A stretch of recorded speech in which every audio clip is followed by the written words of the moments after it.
Muy buenas noches. Vamos a comenzar esta semana de patología de intestino grueso.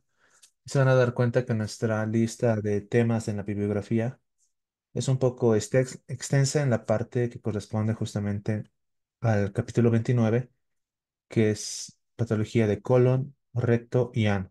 Cuestión de que la siguiente semana vamos a tener también una clase para terminar las patologías del intestino grueso.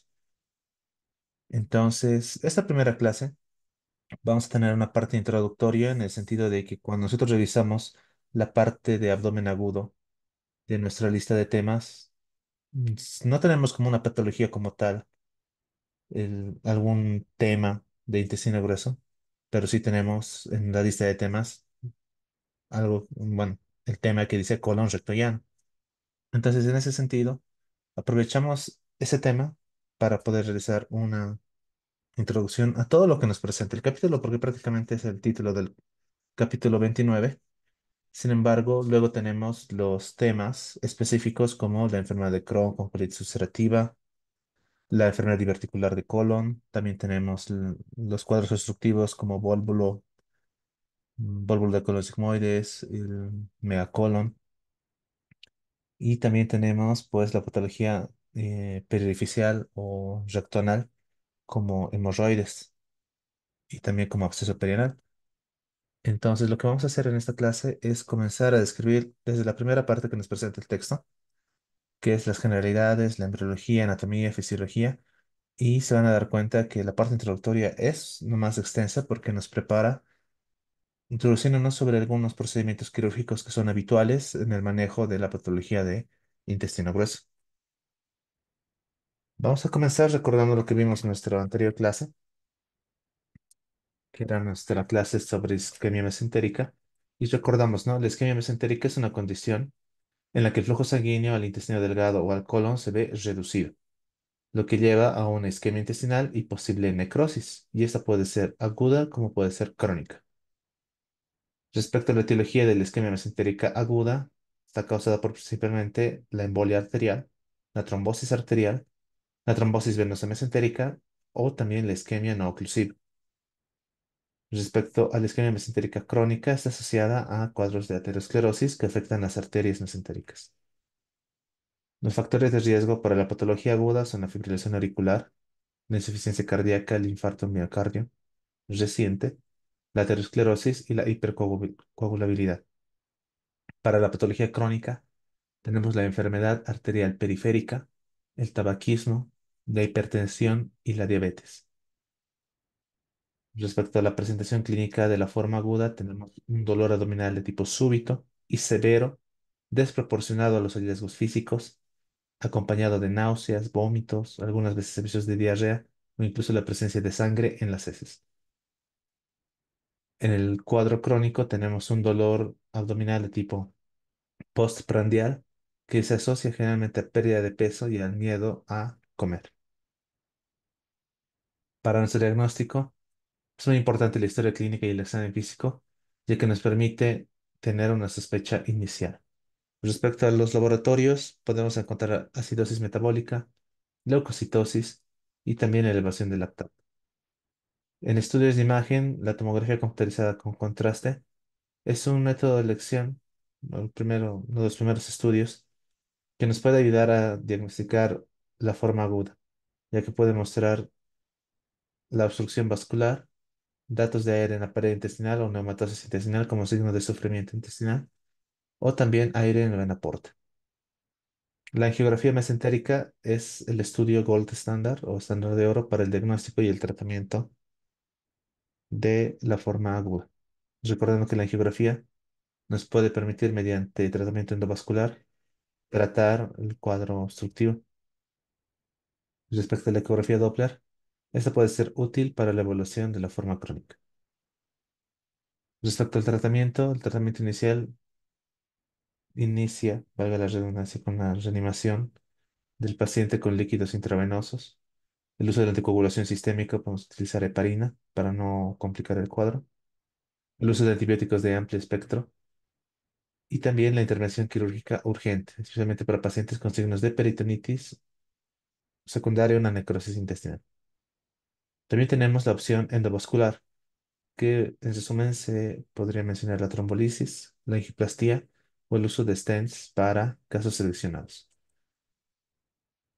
Es importante hablar también de la modificación de factores de riesgo como dejar de fumar, control de enfermedades subyacentes como la hipertensión, la diabetes, respecto a la intervención quirúrgica. De la forma crónica, muchas veces es necesario el uso de un bypass mesentérico y también la intervención endovascular permite, mediante una angioplastia con o sin stent, mejorar la circulación. Respecto a las complicaciones de la forma aguda, tenemos la necrosis intestinal que puede llevar a una perforación y posteriormente una peritonitis con sepsis y fallo multiorgánico. Respecto al pronóstico, la forma aguda se caracteriza por una alta mortalidad, estamos hablando del 50-90% si no se trata de forma oportuna, y la forma crónica pues tiene mejor pronóstico con una intervención adecuada.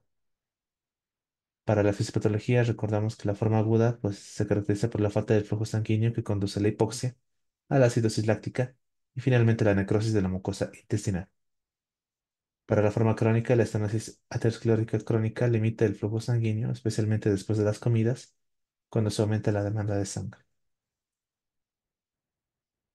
Respecto a las medidas preventivas, la profilaxis de la tromboembolia, pues en pacientes con fibrilación auricular y en aquellos pacientes con estados hipercoagulables es muy importante. También el control agresivo de factores de riesgo ateroscleróticos. Respecto a la diferenciación clínica, pues entre la forma aguda versus la forma crónica, la forma aguda recordamos un dolor abdominal agudo y severo, mientras que la crónica generalmente es un dolor abdominal crónico, insidioso y de tipo postprandial.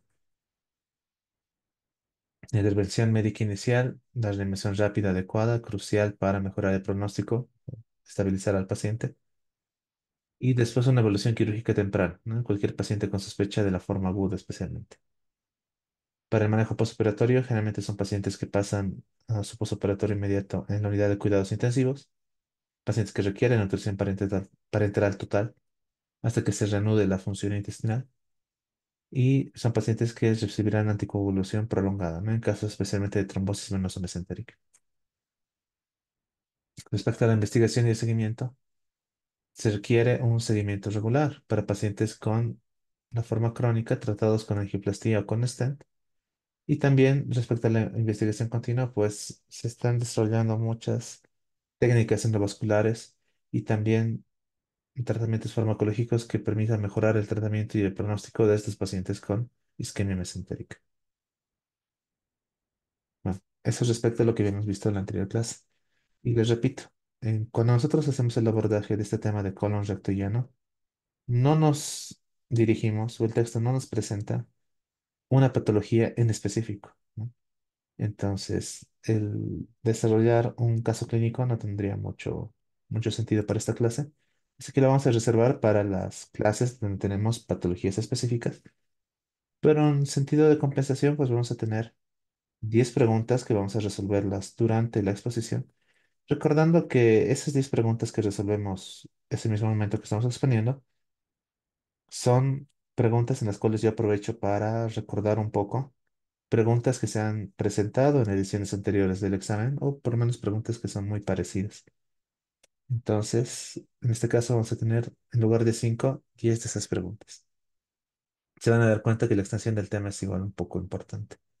Así que podemos comenzar hablando sobre la embriología del intestino grueso.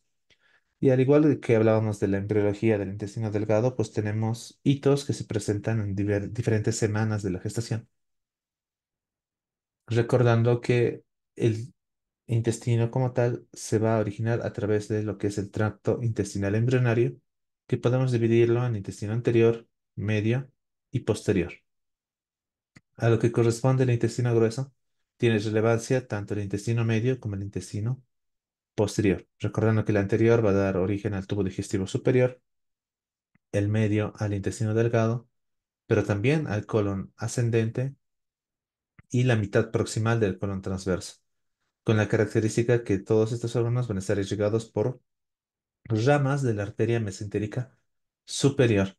En cambio, la mitad distal del colon transverso, el colon descendente, el sigmoides, el recto y el ano proximal Se forman a partir del intestino posterior y tendrán su irrigación a partir de ramas de la arteria mesentérica inferior. Respecto a los hitos, recordamos que en la cuarta semana tenemos el desarrollo del tracto gastrointestinal embrionario y el intestino primitivo pues se deriva del endodermo, ¿no? Dando origen al intestino anterior, intestino medio e intestino posterior. A la sexta semana tenemos el intestino medio que va a herniarse hacia afuera de la cavidad abdominal.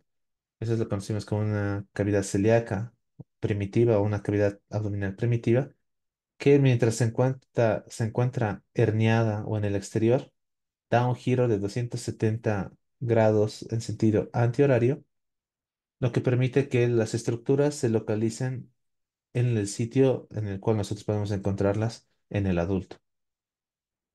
Respecto al intestino posterior, la cloaca o la parte más distal del intestino posterior de forma primitiva es dividida por un tabique, que es el tabique urorectal, entre el seno urogenital y el recto, lo que va a dar origen justamente a estructuras urogenitales, la parte anterior y en la parte posterior al recto y al ano.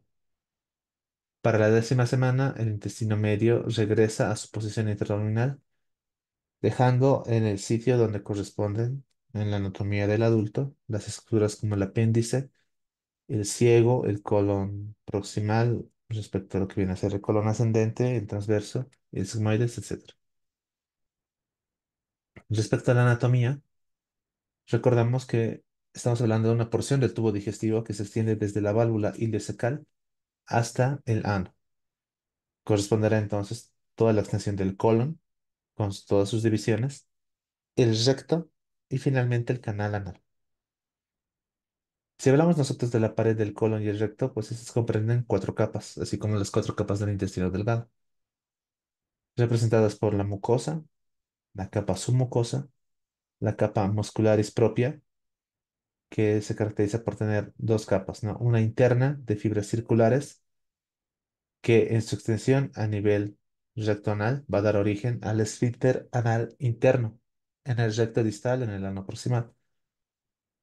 Y la capa longitudinal externa que a nivel del colon pues va a dar origen de forma sobresaliente a las tenias colónicas, como característica de la anatomía macroscópica del colon.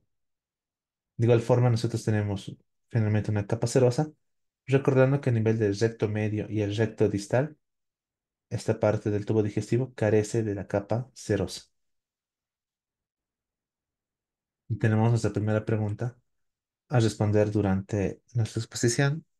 Y esa pregunta nos dice, el colon comienza en la unión del ilion terminal y el ciego se extiende hacia el recto, alrededor de 100 centímetros, 150, 200, 250 o 300 centímetros. Vemos nuestras respuestas. Es inciso B. Existe consenso, ¿no? 150 centímetros aproximadamente. Entonces, dentro de las características anatómicas que nos muestra el texto, estas son las partes más resaltantes, ¿no? Si comenzamos desde el inicio del intestino grueso, pues tenemos, ¿no? Que el colon comienza en la unión del ilion terminal y el ciego y le toma 150 centímetros aproximadamente llegar al recto.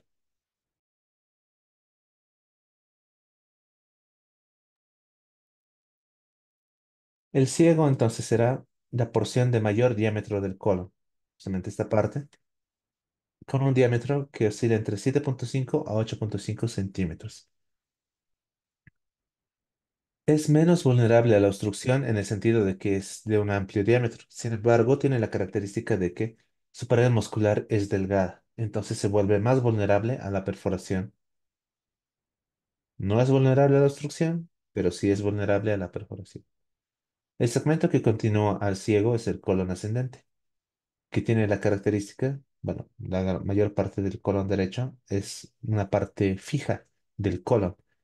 Justamente el colon ascendente se fija directamente al retroperitoneo con un meso corto.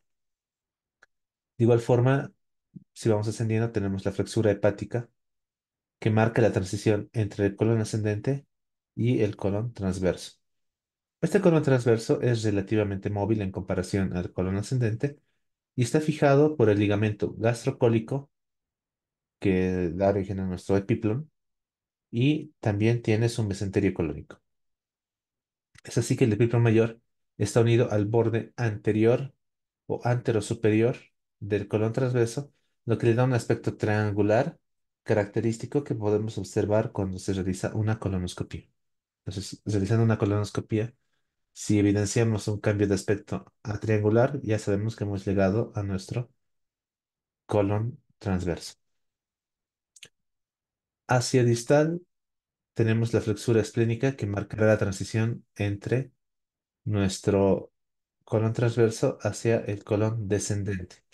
A esta altura de la flexura esplénica tenemos la presencia del ligamento lienocólico que tiene uniones cortas y densas hacia el vaso, que es muy importante reconocer estas estructuras para poder liberarlas en caso de que nosotros realicemos una cirugía de colon izquierdo. A continuación tenemos el colon descendente que se fija a nivel del retroperitoneo, de igual forma que el colon ascendente, pero va a dar continuación a lo que es el colon sigmoide, como la parte más estrecha y extremadamente móvil del colon. Es móvil y es estrecha, lo que permite o lo que le caracteriza como el segmento más vulnerable a la obstrucción. Aquí en el ciego veíamos que es menos vulnerable a la obstrucción. En cambio, el sigmoides o el asa sigmoide es muy vulnerable a la obstrucción porque su diámetro es estrecho y tiene la característica de ser extremadamente móvil en relación al resto del colon. La unión recto-sigmoidea, cuando hablamos de la finalización, lo que vendría a ser con los sigmoides con el recto, se produce generalmente a nivel de lo que se llama el promontorio sacro. Y también podemos identificar que las tres tenias del colon a este nivel se unen para formar la capa externa del músculo liso longitudinal del recto.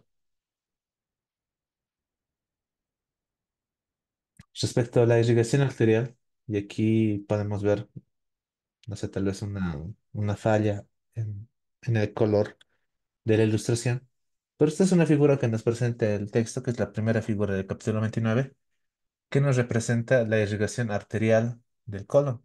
Sin embargo, pinta nuestra arteria de un color azul, como si nosotros podríamos tal vez confundirnos con lo que viene a ser el drenaje venoso, pero podemos ver cómo estamos hablando de arterias. Entonces, recordamos que en la embriología recordamos o reconocemos que la irrigación parte tanto de la arteria mesentérica inferior para una mitad del colon y la arteria mesentérica inferior para la otra mitad. Respecto a nuestra arteria mesentérica superior, que se encuentra acá, aquí la podemos ver, tenemos inicialmente, dirigido al inicio del intestino grueso, nuestra arteria ileocólica. Y su nombre lo dice, ¿no? Que va al ilion terminal y al colon. Ahora, esta arteria como tal suele estar ausente en un 20% de los pacientes. Sin embargo, se encarga de la irrigación arterial tanto del ilion terminal como del colon ascendente proximal, incluyendo al ciego. Posteriormente tenemos una arteria cólica derecha que se encarga de dar las ramas hacia nuestro colon ascendente. Y finalmente tenemos una arteria cólica media que va a dar ramas hacia nuestra flexura hepática o nuestro ángulo hepático del colon y la mitad proximal del colon transverso. Respecto a la arteria mesentérica inferior, que es esta arteria que se encuentra de este otro lado, vamos a tener entonces nuestra arteria cólica izquierda que va a dar ramos hacia nuestra flexura esplénica, nuestra mitad distal del colon transverso, nuestro colon descendente. Y posteriormente vamos a tener un número variable de arterias o ramas sigmoideas que, como su nombre indica, van a dar irrigación arterial a nuestro asa sigmoide.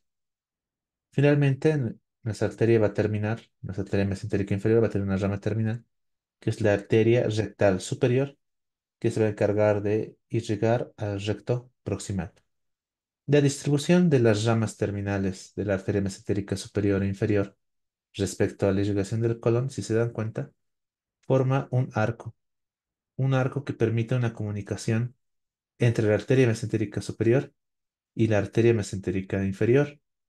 Este arco, cuando se encuentra completo, recibe el nombre de arteria marginal de Drummond, conformado por las ramas terminales de cada arteria, formando una anastomosis con las ramas terminales de la arteria adyacente, que vendría a ser más o menos este arco. Estará completo en un 15 a 20% de las personas. O sea, no en todas las personas forma un arco completo, sin embargo, en un 15 a 20% podemos encontrarlo, ¿no? Como la arteria marginal de Drummond. Y esta es justamente nuestra segunda pregunta. ¿En qué porcentaje de personas se encuentra completa esta arcada marginal de Drummond? Lo acabamos de mencionar, ¿no? Muchas veces la distribución de los incisos es justamente para confundir. Aquí he cambiado un poco el orden, pero muchas veces les gusta colocar, ¿no? De 1 a 5, de 5 a 10, de 15 a 20, de 20 a 25, etcétera. En este caso lo acabamos de mencionar, de 15 a 20%, ¿verdad? El inciso C. Respecto al drenaje venoso, aquí ya lo podemos ver en un color más azul, que esta es igual una figura del texto, que es la figura número 2. Y aquí podemos ver, ¿no? Vamos a tener aquellas que drenan a la vena mesentérica superior, con las venas que son paralelas a sus arterias correspondientes y tienen también la misma terminología, ¿no? La vena ileocólica, la vena cólica derecha, la vena cólica media.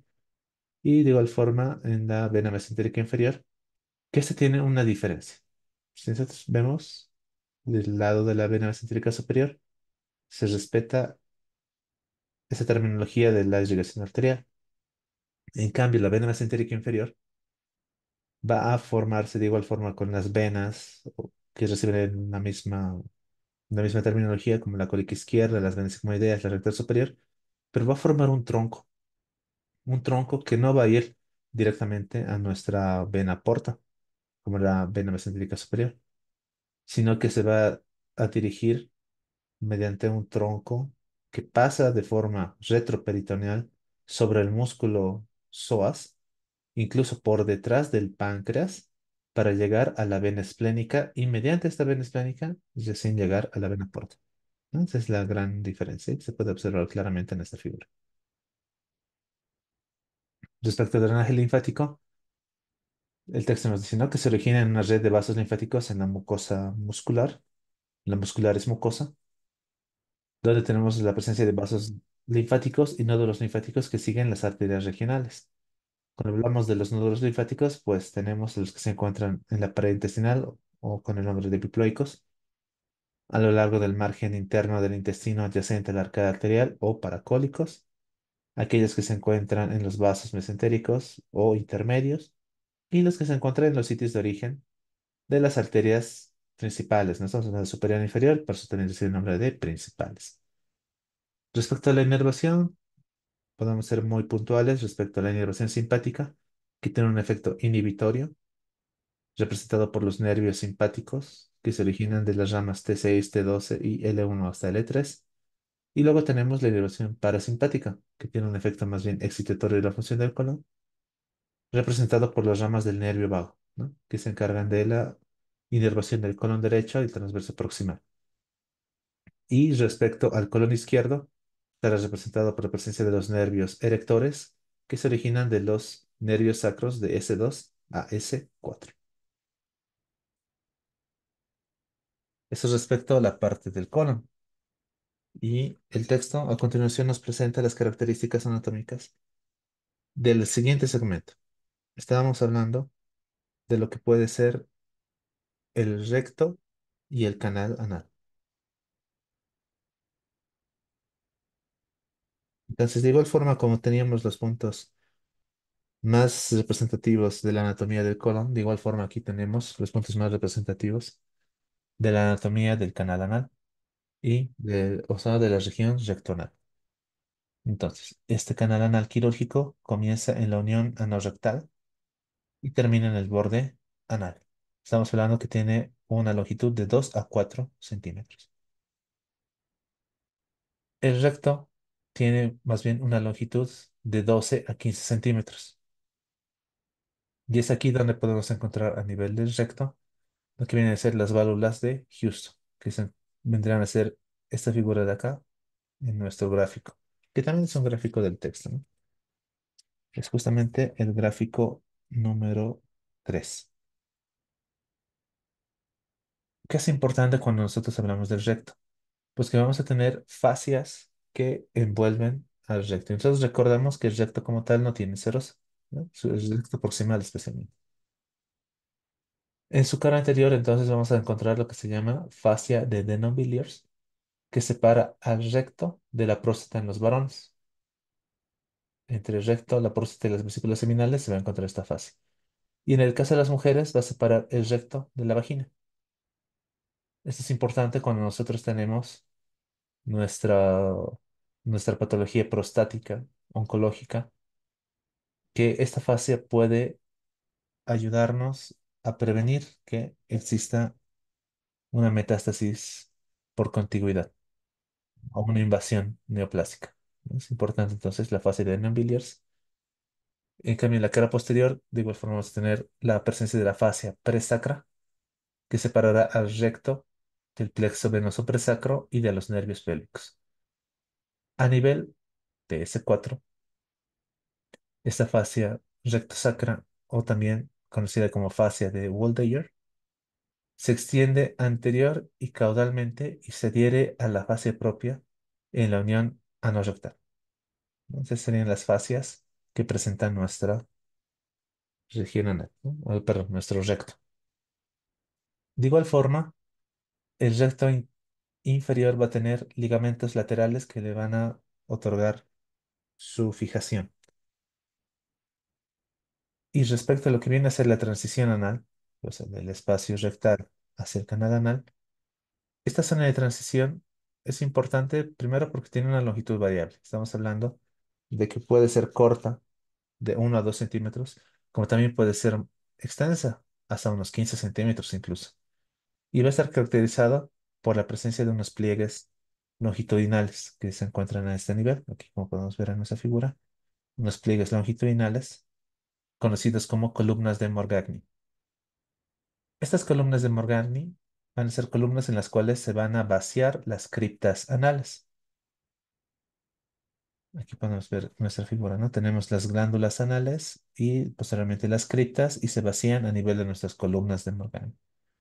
¿Por qué es importante reconocerlas? Porque son estas criptas anales las que van a dar origen a la patología infecciosa de los abscesos criptoglandulares. Entonces, en una patología de absceso anal, vamos a recordar justamente la presencia de nuestras criptas anales, nuestras glándulas anales y cómo desembocan en las columnas de Morgani. La presencia de estas columnas es la que determina entonces nuestra zona de transición anal. También, como parte del origen de esta zona de transición, tenemos la línea dentada, o también conocida como línea pectínea. Es más o menos la línea que se presenta a este nivel, que marca el punto de transición entre la mucosa rectal, que tiene un aspecto o un revestimiento columnar, y el anodermo, que en realidad ya va a tener un revestimiento de tipo plano escamoso. Y posteriormente el canal anal anatómico se extiende desde la línea dentada, o esta línea pectínea, hasta el borde anal. En cambio, el quirúrgico, como les había mencionado al principio, comienza en la unión anorrectal y termina en el borde anal. ¿Qué es importante cuando nosotros vemos la anatomía de la región rectonal? Pues la presencia de los esfínteres, ¿no? La presencia de la capa muscular que le va a dar funcionalidad a esa región. Respecto a lo que vamos a ver más adelante, como es la defecación y la continencia. Respecto a los músculos más representantes, pues vamos a tener nuestro esfínter anal interno, nuestro esfínter anal externo y nuestro músculo elevador del ano. El más proximal, que vendría a ser nuestro elevador del ano.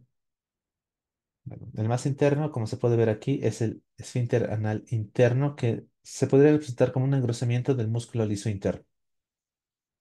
Es el músculo liso interno de la pared del tubo digestivo que a este nivel se engrosa, ¿no? Ese vendría a ser nuestro esfínter anal interno.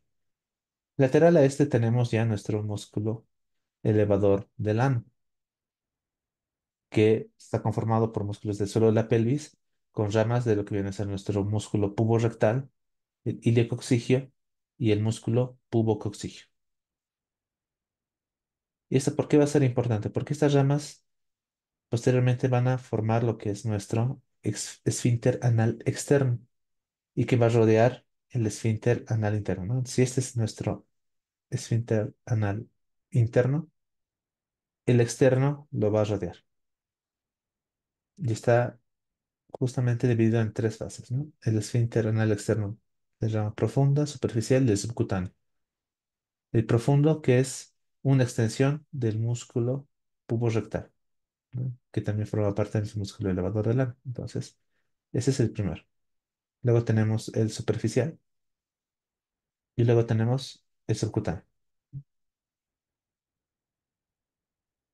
que vendría a ser más o menos los que se encuentran en esta zona. Y más adelante en la parte de fisiología, vamos a ver qué función cumple cada uno de estos músculos, especialmente en el tema de la continencia y también en la defecación. Respecto a la irrigación arterial, ya habíamos adelantado, ¿no? Vamos a tener una arteria rectal superior, que es una rama terminal de nuestra arteria mesentérica inferior, y luego tenemos una arteria rectal media, que surge de ramas de la ilíaca interna, y finalmente una rectal inferior, que surge de ramas de la arteria pudenda interna, que a su vez también es una rama de la arteria ilíaca interna. Como podemos ver, tenemos la rama terminal, que es nuestra arteria rectal superior, que se encarga de llegar al tercio superior. Luego tenemos la rectal media, que proviene directamente de nuestra arteria ilíaca interna para llegar al tercio medio. Y para el tercio inferior, más distal, tenemos nuestra arteria rectal inferior, que es rama de la pudenda interna. Para el drenaje venoso, de igual forma, las venas rectales superiores drenan al sistema porta vía vena mesentérica inferior. La rectal media drena directamente a la vena ilíaca interna. Y la rectal inferior, así como la arteria, ¿no? Va a drenar a la pudenda interna y mediante la pudenda interna también llega a nuestra ilíaca interna. Ahora es importante en el drenaje venoso que nosotros en el recto tenemos la presencia del plexo hemorroidal. Un plexo submucoso en las columnas de Morgagni que drenan en las tres venas rectales. Respecto al drenaje linfático rectal, este es paralelo a la irrigación sanguínea. Vamos a tener entonces conductos linfáticos del recto superior y del recto medio que se van a encontrar superiormente para dirigirse a los ganglios mesentéricos inferiores. Y los conductos linfáticos del recto inferior se van a dividir en dos. Los más superiores que van a ir a los ganglios mesentéricos inferiores y los que lateralmente se van a dirigir a los ganglios ilíacos internos. Respecto al drenaje linfático anal, los que se van a encontrar proximales a la línea dentada van a drenar, se van a dirigir a los ganglios mesentéricos inferiores y a los ilíacos internos.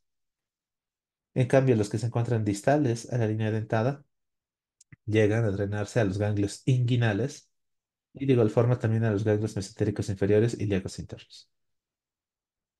Respecto a la inervación de la región anorrectal, la inervación simpática, representada por los nervios simpáticos de L1 a L3, se unen al plexo preaórtico para formar el plexo hipogástrico y también formar el plexo pélvico.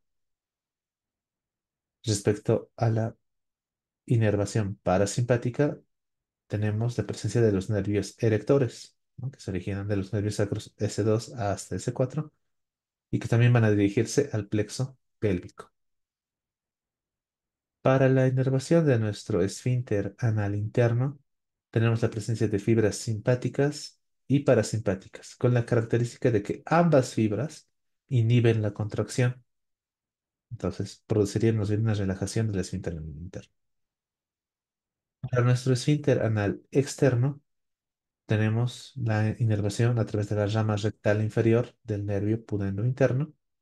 Y para nuestro músculo elevador del ano, tenemos ramas del nervio pudendo interno e incluso ramas directas de los nervios S3 a S5. Respecto a la inervación sensorial del canal anal o de la región anorrectal, es importante, ¿no? Vamos a tener ramas de la rectal inferior que viene del nervio pudendo interno, recordando que el recto como tal es insensible. Sin embargo, el canal anal recibe inervación somática. O sea, no estamos hablando de algún tipo de inervación visceral. Entonces recordamos, ¿no? Cuando hablábamos del peritoneo visceral y las ramas que se caracterizan por una inervación difusa, mal localizada y demás. Y en el peritoneo parietal, más bien lo que teníamos sí era un tipo de inervación somática que era más específica, más localizada. En este caso, el recto es insensible y el canal anal tiene esa inervación somática que le da esa sensibilidad particular, que vamos a ver también que es importante cuando nosotros hablamos del mecanismo de continencia y defecación. Y antes de pasar a fisiología, pues el texto también nos habla de las posibles anomalías congénitas que puede presentar el paciente, ¿no? Ya que la perturbación del desarrollo embriológico del intestino medio y posterior da lugar a las anomalías anatómicas del colon, el recto y el ano. ¿Cuáles son las más representativas? Estamos hablando de la mala rotación intestinal y la no fijación del colon. Recordando que tenemos segmentos que se encuentran fijos o que son poco móviles, que en algunos casos, por esas alteraciones en el desarrollo, más bien pueden ser extremadamente libres. De igual forma, existe, como habíamos visto en el intestino delgado, la canalización del intestino para convertirlo en un tubo. Puede existir esos fallos en la canalización, dando origen a lo que se conoce como duplicación de colon. Y cuando hablábamos de lo que venía a ser el descenso del septo urogenital, o sea, para dividir la parte anal de la parte urogenital, ese descenso incompleto puede manifestarse con lo que se conoce como ano imperforado y la presencia de fístulas o conexiones anormales entre el ano o la región recto-anal y el tracto genital o tracto urinario. Es así que muchos bebés con anomalías congénitas del intestino posterior tienen también anormalidades asociadas al tracto genitourinario. Bueno, eso es respecto a la anatomía. ¿Y por qué describimos la anatomía? Pues porque ahora vamos a empezar a hablar de la fisiología normal del colon. Recordando que va a tener varias funciones. Como parte del intestino delgado, o bueno, como el intestino delgado, tiene también una función de intercambio de líquidos electrolitos. Estamos hablando que tiene nomás una función de absorción, especialmente de lo que viene a ser agua. Pero recordamos que el agua no se mueve sola, se mueve generalmente con electrolitos o el transporte o el intercambio de electrolitos favorece el movimiento también del agua. Entonces, respecto al intercambio de agua, sodio, potasio, cloruro, bicarbonato y amoníaco, recordamos que el colon es un sitio importante para la absorción de agua y el intercambio de electrolitos. 90% del agua del líquido ileal que llega al ciego, que llega al colon, se absorbe. Estamos hablando de entre 1000 a 2000 mililitros por día y que dependiendo del estado fisiológico, o sea, el requerimiento y demás, se puede elevar hasta 5000 mililitros al día. De igual forma, si hablamos de el intercambio de sodio, podemos hablar de 400 mil equivalentes de sodio que se intercambian a nivel del colon por día. También tenemos la presencia de su efecto en los ácidos grasos de cadena corta, recordando que tenemos la presencia del acetato, el butirato y el propionato, que son producidos por la fermentación bacteriana de los carbohidratos que nosotros consumimos de la dieta. ¿Por qué son importantes estos ácidos grasos de cadena corta?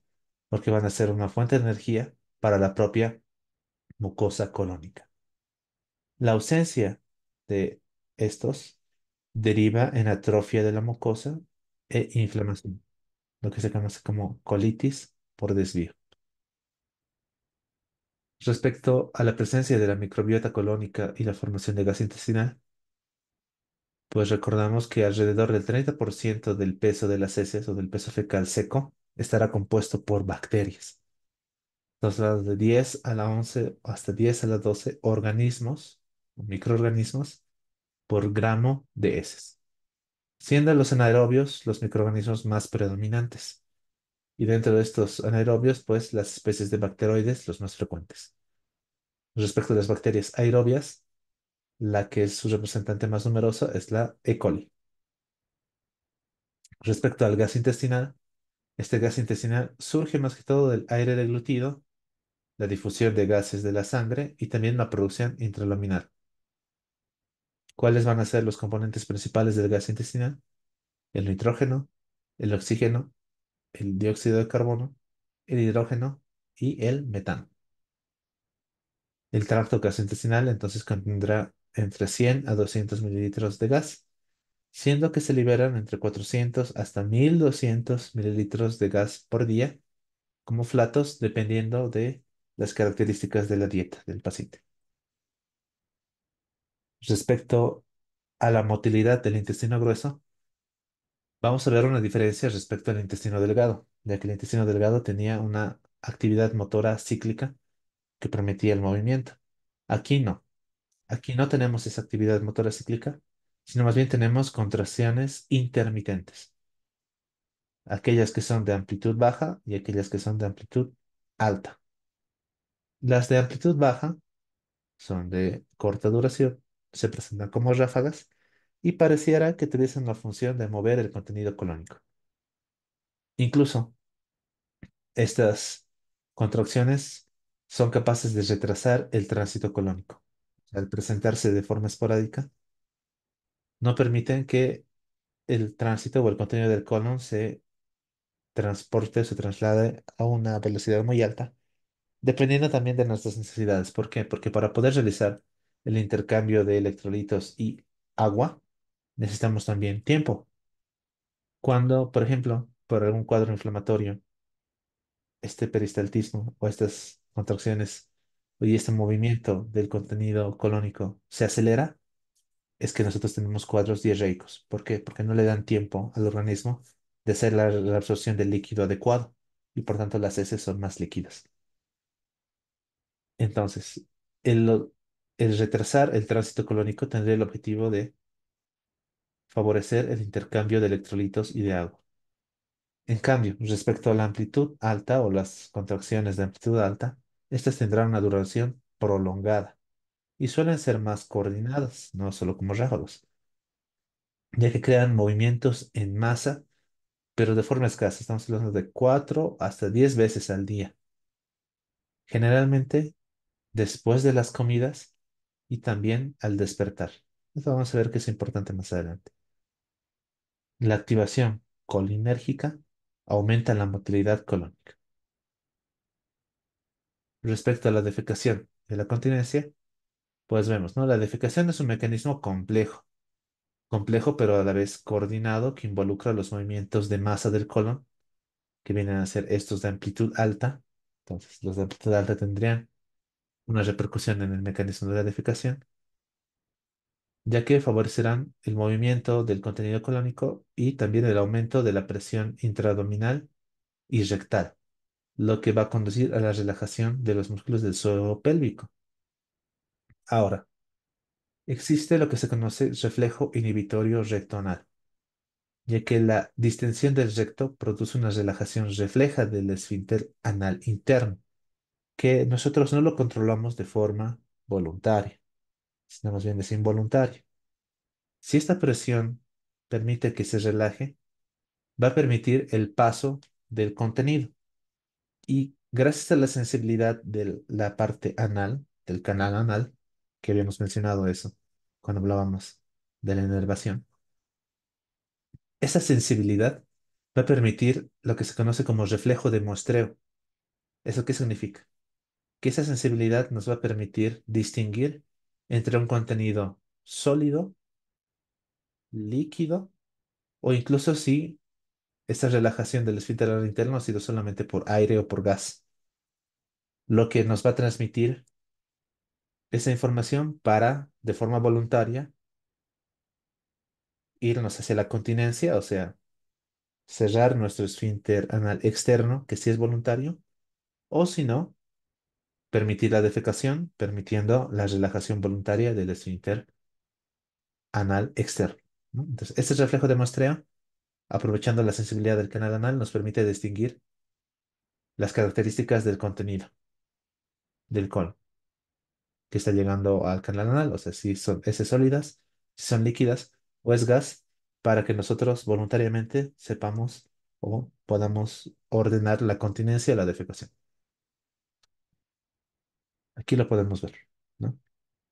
Durante el reposo, entonces, cuando hablamos de la defecación, o bien, tenemos que hablar en todo caso de la continencia primero, porque esta es una imagen de continencia y esta es una imagen de defecación, como se puede ver aquí en la flechita, ¿no? Que es la eliminación del contenido del intestino.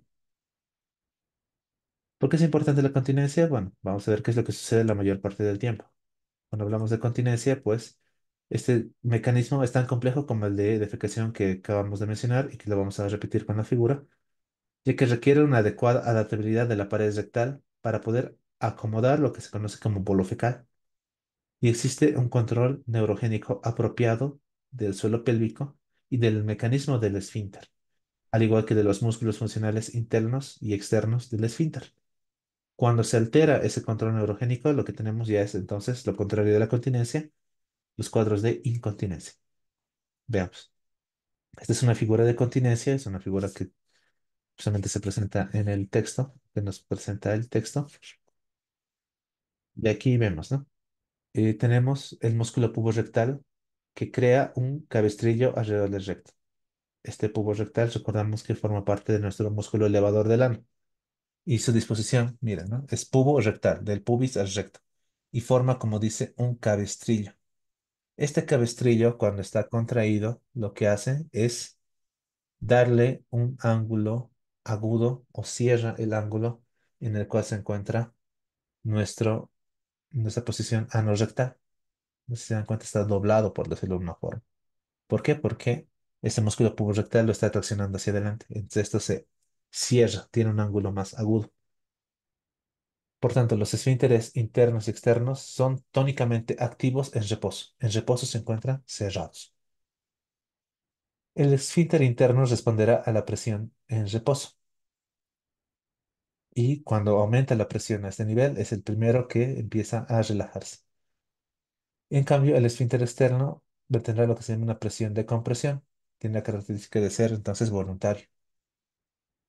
¿Qué es importante? Las heces formadas, las heces sólidas, ayudan a mantener la continencia. O sea, se mantienen mayor tiempo en nuestra región rectal, a diferencia de las líquidas o semilíquidas. ¿Qué sucede en el momento de la defecación? Aumenta la presión dentro de nuestro canal rectal y vamos a tener nuestro reflejo inhibitorio rectonal, ¿no? Existe el aumento de la presión intraabdominal, puede existir una maniobra de Valsalva, también la contracción rectal y va a producir la relajación de nuestro músculo puborectal. Lo que habíamos dicho que aquí está contraído, aquí ya se relaja. Y cuando se relaja, este ángulo anorrectal se hace más obtuso, se hace más abierto. Y si se dan cuenta, empieza a adquirir ya no la forma doblada que se encontraba aquí, por decirlo de una forma tal vez muy vulgar. Aquí ya se encuentra en una forma más tubular, lo que favorece entonces la apertura del canal anal y así también la defecación. Cuando existe alteración anatómica por algún tipo de lesión a nivel de las fibras musculares, de esos músculos del piso pélvico o de las fibras que conforman los esfínteres, vamos a tener los fenómenos de incontinencia. Eso respecto a las funciones que presenta nuestro intestino grueso. Ahora vamos a hablar de la evaluación clínica de los signos y síntomas que son más frecuentes cuando hablamos de patología del intestino grueso. Y recordamos, ¿no? Que el punto de partida siempre es nuestro historial completo, nuestra historia clínica, con su examen físico exhaustivo. Respecto al historial completo, nos menciona, es importante buscar antecedentes de cirugía intestinal anterior para determinar la anatomía resultante. Por ejemplo, no es lo mismo un paciente que no ha tenido cirugías que un paciente que ha sido sometido, no sé, a una hemicolectomía derecha y que le han realizado una anastomosis del ilion al colon transverso. Entonces, ese paciente ya no tiene ciego, por decirlo así. Si nosotros conocemos el antecedente de cirugías previas del paciente, ya podemos determinar cómo ha quedado la anatomía del intestino delgado y el intestino grueso. Es importante el antecedente de cirugía anorrectal. ¿Por qué? Porque podemos estar frente a complicaciones abdominales o anorrectales de esas cirugías. En las mujeres es importante averiguar sobre antecedentes gineco-obstétricos, ya que pueden dar pie a que nosotros tengamos sospecha de lesiones o daño a nivel del piso pélvico, incluso del esfínter anal. Son importantes antecedentes familiares, ya que nos ayudan a identificar o tener también sospecha respecto a la enfermedad inflamatoria intestinal que habíamos mencionado en esa patología de intestino delgado, que tiene un gran componente genético asociado a la historia familiar, como también no solamente nuestra enfermedad de Crohn o colitis ulcerativa, sino la enfermedad polipoide familiar o la presencia de pólipos, como así también el cáncer colónico. También es importante preguntar sobre el uso de medicamentos, ya que algunos medicamentos tienen o producen síntomas gastrointestinales o pueden tener reacciones adversas a nivel de la esfera gastrointestinal. Eso respecto a nuestro historial. Respecto al examen físico, es necesario hacer énfasis en nuestro examen físico del abdomen, pero no limitarnos solamente al abdomen. También es necesaria una inspección visual de la región anal y perineal. Y de igual forma, un examen físico completo se realiza cuando nosotros hacemos nuestro tacto rectal de forma cuidadosa. En este aspecto, pues el texto hace mucho énfasis en que la patología anorrectal es muy dolorosa y que la evaluación mediante el tacto y demás puede ser muy molestosa para el paciente y muchas veces se puede diferir. Pero hay que recordar que esta parte del examen físico nos puede brindar mucha información para poder llegar a un diagnóstico y de esta forma también a un tratamiento específico. Esto es respecto a la evaluación. De lo que hacemos nosotros de forma diaria, podemos mencionar nuestra historia clínica, nuestro examen físico completo. Pero el texto a partir de ahora nos va a empezar a mostrar qué estudios podemos nosotros solicitar o cuáles vendrían a ser los estudios complementarios que nos facilitan la evaluación del intestino grueso, del recto y el ano. Respecto a los estudios de endoscopía, tenemos, por ejemplo, los estudios de anoscopía, que son útiles para el examen del canal anal, recordando que nos permite una visualización de hasta unos 8 centímetros más o menos. Los equipos más grandes permiten no solamente la inspección, sino que también permiten procedimientos como la ligadura con banda elástica o la escleroterapia que se puede utilizar para cuadros de hemorroides. Y si el paciente refiriera mucho dolor y no tolerara ni siquiera el examen digital, o sea, nuestro tacto rectal, no debería realizarse endoscopía si no es con anestesia. Respecto a una evaluación más profunda, estaríamos hablando de una proctoscopía que utiliza un proctoscopio rígido que tiene una longitud de 25 centímetros con un ancho de 15 a 19 milímetros, ¿no? Tenemos diferentes plataformas, como menciona el texto, que vienen a ser equipos que nos permiten no solamente la inspección, sino que incluso nos permitirían hacer cirugías endoscópicas de mínimo acceso. Por ejemplo, si contamos con una plataforma quirúrgica de microcirugía endoscópica transanal o equipo TEM, podemos realizar extirpación de pólipos y hasta tumores grandes que se encuentran a nivel del recto. Si nosotros hablamos de la cirugía transanal de mínimo acceso o plataforma TAMIS, esta se puede realizar sin el proctoscopio, pero sí mediante la insuflación con CO2 para formar una especie de cavidad y mediante un protector de herida circular para no abrir el ano podemos realizar cirugía de mínimo acceso. La pregunta 3 a responder durante nuestra exposición nos dice, ¿no? El método más exacto y completo para explorar el colon en la actualidad es, y justamente es una pregunta que recuerdo que se ha visto anteriormente en gestiones pasadas.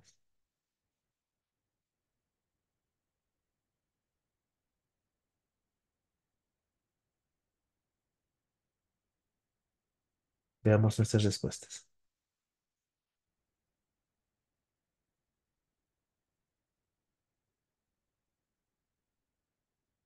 Veamos, inciso B, exactamente.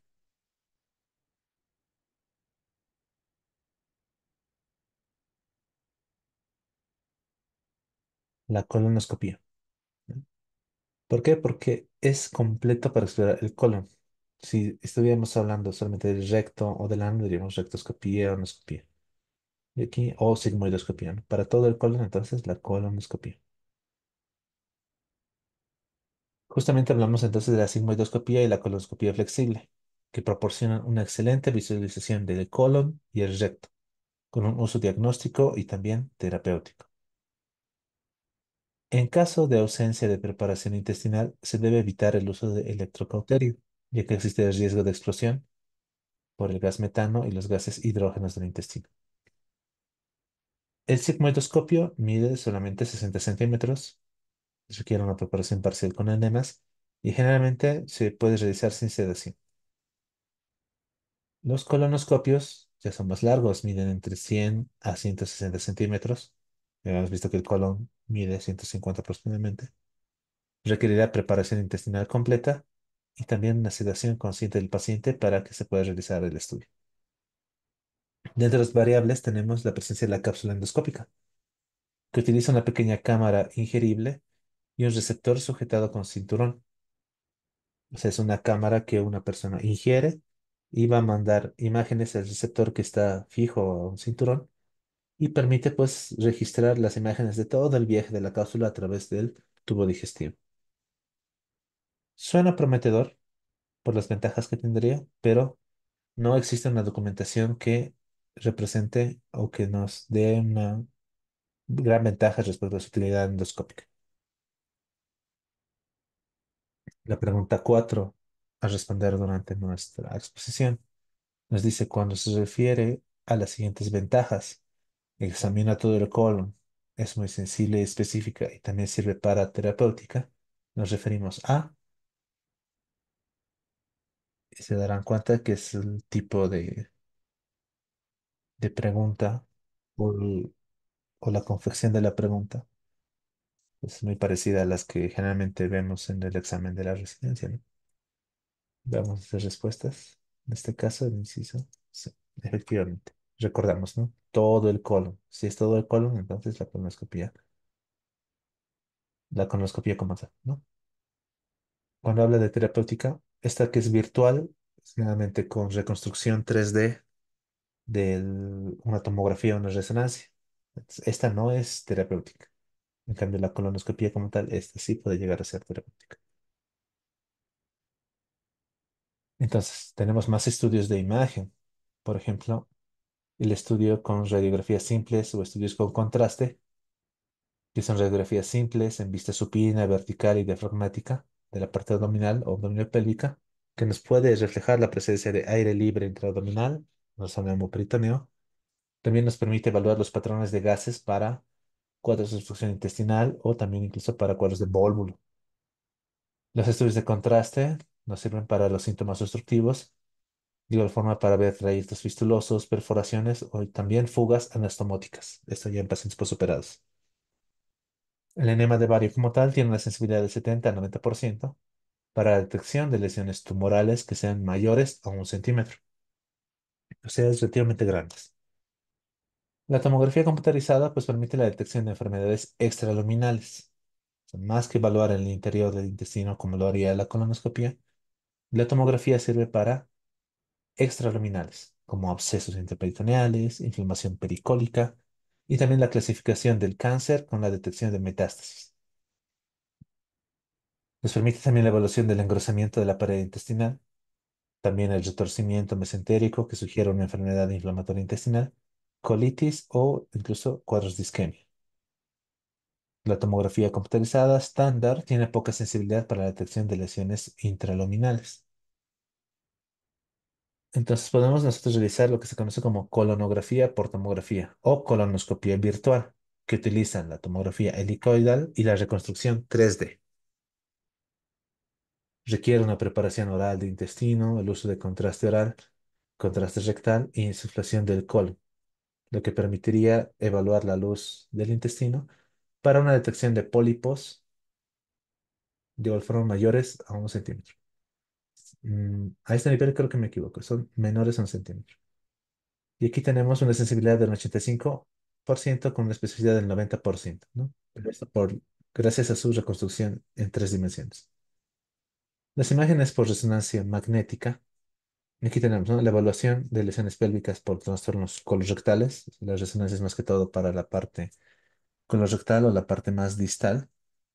Y aquí tenemos, ¿no? También que es sensible para detectar la afectación ósea y la extensión de la pared lateral pélvica cuando hablamos de tumores rectales. Determina con precisión la extensión del cáncer rectal. Detecta y delimita fístulas complejas del ano. Entonces, la resonancia magnética, en resumen, más específica para patología anorrectal.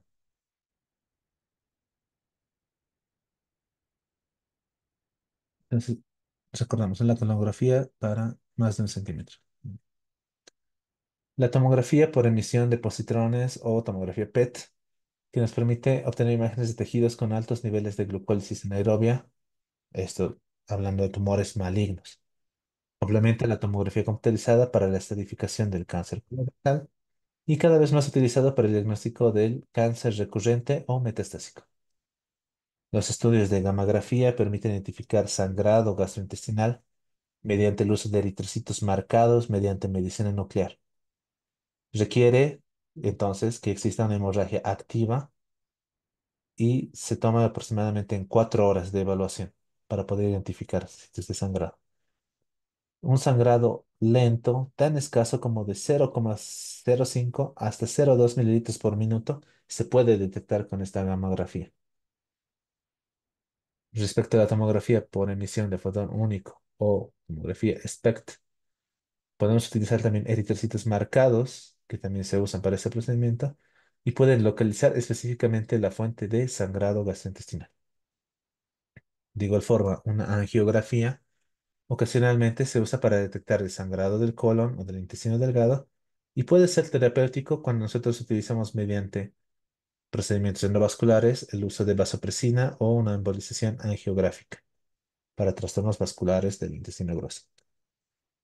Y finalmente tenemos nuestra ultrasonido endorrectal y endoanal, que el endorrectal nos permite evaluar la profundidad de la invasión de las lesiones neoplásicas con una precisión del 81 al 94% y una precisión en detección de ganglios del 58 hasta el 83%. Y la ecografía endoanal, que evalúa las capas del canal anal, que es importante para detectar defectos del esfínter anal y delinear también fístulas anales complejas. Y esta pregunta número 5, a responder en nuestro capítulo, dice, ¿por qué agente se produce colitis pseudomembranosa?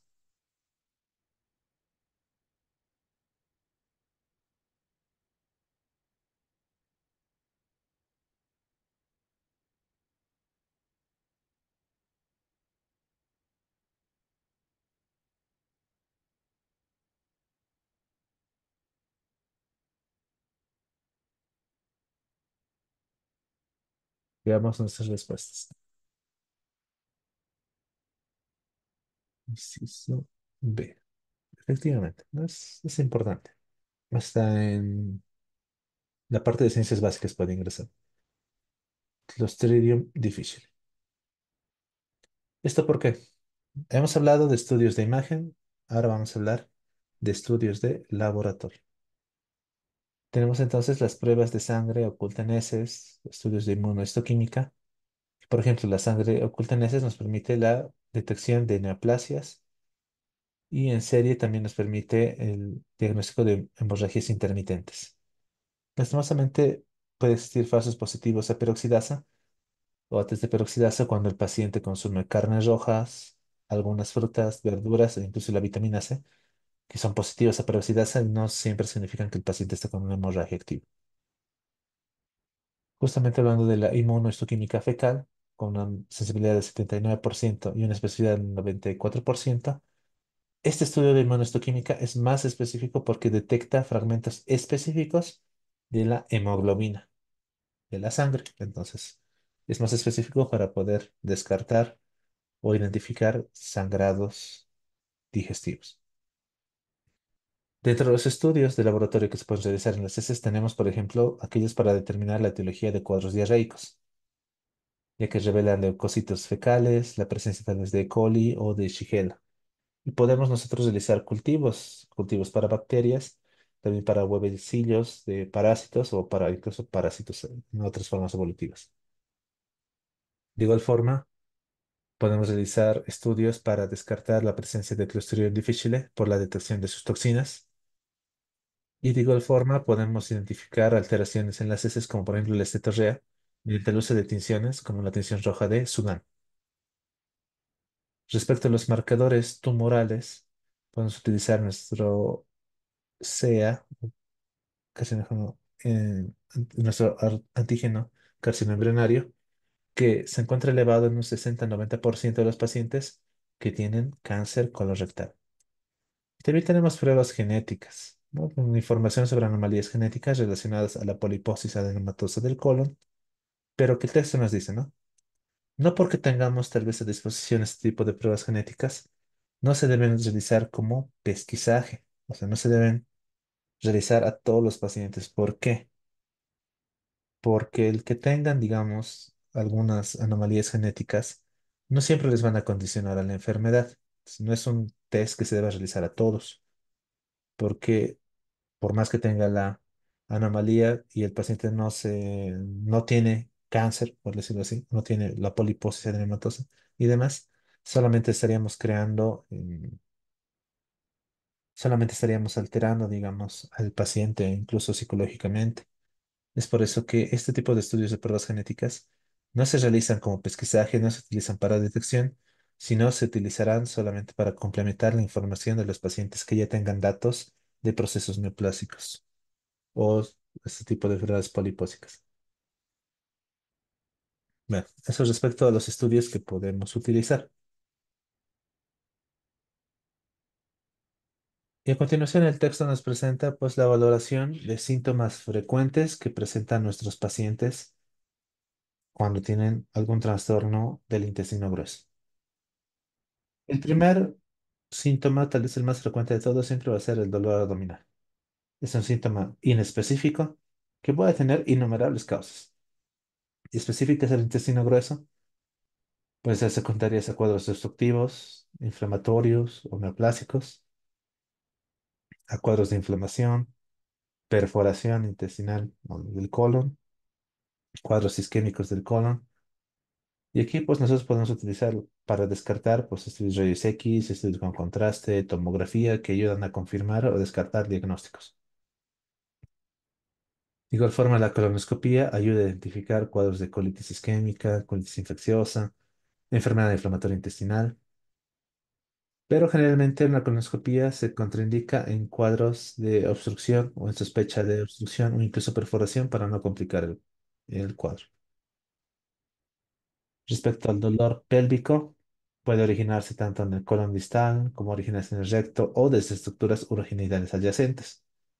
Por ejemplo, podemos tener cuadros de tenesmo producto de enfermedades inflamatorias como proctitis, la presencia de una masa rectal o una masa retrorectal o hasta la impactación fecal. También puede existir dolor cíclico que puede asociarse con la menstruación y también con un sangrado rectal. Esto sugeriría la presencia de focos endometriósicos en el intestino grueso. También la enfermedad inflamatoria intestinal que se asocia a dolor abdominal y a dolor pélvico importante. Y la extensión de un absceso peridiverticular, que lo vamos a ver en enfermedad diverticular de colon, o incluso periapendicular, que se dirige a la pelvis, también puede causar dolor pélvico. En estos casos, la tomografía, las resonancias magnéticas son útiles. También una proctoscopía puede dar información. Con menor frecuencia, la laparoscopía diagnóstica también ayuda a llegar a un diagnóstico final. También existe entonces el dolor anorrectal, que suele ser secundario a la presencia de una fisura anal, a un absceso perirectal o a la presencia de una fístula, a una hemorroide trombosada, como las posibles etiologías. El examen físico generalmente puede diferenciar estas condiciones. Estamos hablando de una inspección, un tacto rectal puede ayudar a diferenciar entre estos diagnósticos potenciales. Otras causas menos frecuentes de dolor rectal pueden ser las neoplasias del canal anal, la infección de la piel perianal y hasta afecciones dermatológicas. Ante demasiada sensibilidad al examen, se requiere el uso de algún tipo de anestésico. Nuestra pregunta 6. La anemia por deficiencia de hierro sin explicación es indicación para una tomografía computarizada abdominal, una radiografía contrastada de abdomen, una ecografía pélvica, una colonoscopía, una resonancia magnética pélvica.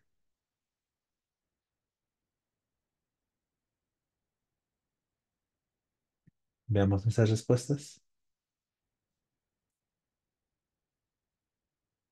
Efectivamente, una colonoscopía. ¿Por qué? Porque podemos estar frente tal vez a un cuadro de hemorragia digestiva. Entonces, habíamos mencionado primero como síntomas frecuentes el dolor a sus diferentes niveles, abdominal, pélvico y anorrectal. Ahora vamos a hablar de cuadros de hemorragia gastrointestinal baja, siendo que el primer objetivo de la valoración y el tratamiento de un paciente con hemorragia gastrointestinal es la reanimación adecuada, o sea, estabilizar al paciente. El segundo objetivo es identificar el origen de la hemorragia, siendo los más frecuentes cuando hablamos de hemorragia gastrointestinal o digestiva en general, la esofágica, la gástrica y la duodenal.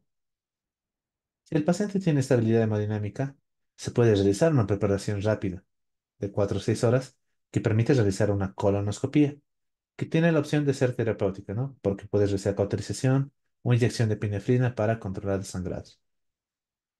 La anemia por deficiencia de hierro sin explicación también es indicación de colonoscopía. Y también cuadros de hematoquesia pueden ser causados por hemorroides o por fisura, siendo que en los cuadros de fisura el sangrado es rojo rutilante con un dolor agudo de tipo cortante. En cambio, en los hemorroides el sangrado puede ser rutilante, pero no se asocia a dolor y generalmente está acompañado o este sangrado acompaña a las evacuaciones intestinales. Justamente el texto nos va a presentar esta figura del, del texto. Bueno, es el cuadro número 7 que nos muestra el algoritmo para el tratamiento de la hemorragia colorectal. Estamos hablando que el paciente puede llegar con el sangrado colónico agudo y lo primero que hacemos es la reanimación. Desestabilizamos al paciente, ya sea con soluciones o si requiere transfusiones de sangre. Tenemos opción.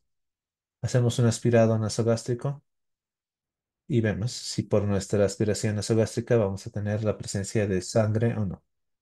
Si hay sangre en nuestra aspiración nasogástrica, estábamos hablando de un sangrado digestivo superior, necesitaremos una gastroduodenoscopía y un tratamiento endoscópico, ¿no? Esto es superior.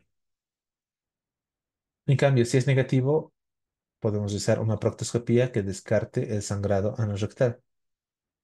Y ahí vemos. Si estamos frente a un sangrado masivo que amenaza la vida, vamos a arteriografía mesentérica. Si es un sangrado detenido, ralentizado en un paciente estable, pues hacemos una colonoscopía electiva. Si nuestra colonoscopía es positiva a un sitio de sangrado, a un tratamiento endoscópico. Si no encontramos un sitio de sangrado, nos limitamos solamente a observar. En caso de resangrado, vemos. Es necesaria entonces una conducta quirúrgica, una resección segmentaria. Si de igual forma, después de observar, vemos resangrado, vemos, ¿no? Habría que evaluar. ¿Es un sangrado moderado o un sangrado masivo? Si es masivo, hemos dicho arteriografía mesentérica. Si es moderado, podemos hacer una colonoscopía o hacer una gammagrafía. Respecto a si se tratara de un sangrado masivo que amenaza la vida, hacemos una arteriografía y vemos positivo, negativo. Si es positivo, podemos utilizar procedimientos endovasculares, ¿no? Estamos hablando de una arteriografía, el uso de vasopresina o se emboliza el vaso para controlar el sangrado. Si falla este procedimiento, nos vamos a cirugía, resección segmentaria. Si nuestra radiografía es negativa, solamente exploramos y podemos realizar tal vez una endoscopía intraquirúrgica. Si es positivo este sangrado o esta exploración endoscópica, hacemos resección segmentaria. Si es negativo y el paciente está sangrando y no sabemos por dónde está sangrando, pero sabemos que es una hemorragia baja, hacemos una colectomía total, porque de algún lado, sacando todo el colon, pues vamos a controlar el sangrado. La idea es controlar el sangrado. En cambio, cuando es moderado, un sangrado continuo, pero moderado, nuestra gamografía con nuestros glóbulos rojos marcados nos permite identificar sitios de sangrado hasta muy pequeños, ¿verdad? Si es positivo, nos vamos a radiografía mesentérica para hacer un procedimiento endovascular, vasopresina o embolización. Si falla, cirugía. Si es negativo, de igual forma, exploración. Si es positivo, resección segmentaria. Si es negativo y sigue sangrando, colectomía total. Si nuestra gamografía es negativa, hacemos una exploración endoscópica, intraquirúrgica. Si es positiva, resección segmentaria. Si no logramos identificar el sitio de sangrado, colectomía total. O nos vamos a una colonoscopia urgente. Si es positivo, hacemos el tratamiento por endoscopía o directamente una resección segmental. Si es negativo, hacemos una exploración endoscópica intraquirúrgica y de igual forma. Si es positivo, solamente resección segmental. Si es negativo y hay sangrado, ni modo, colectomía total. Es más o menos el flujograma que nos presenta el texto para el manejo de un sangrado crónico agudo.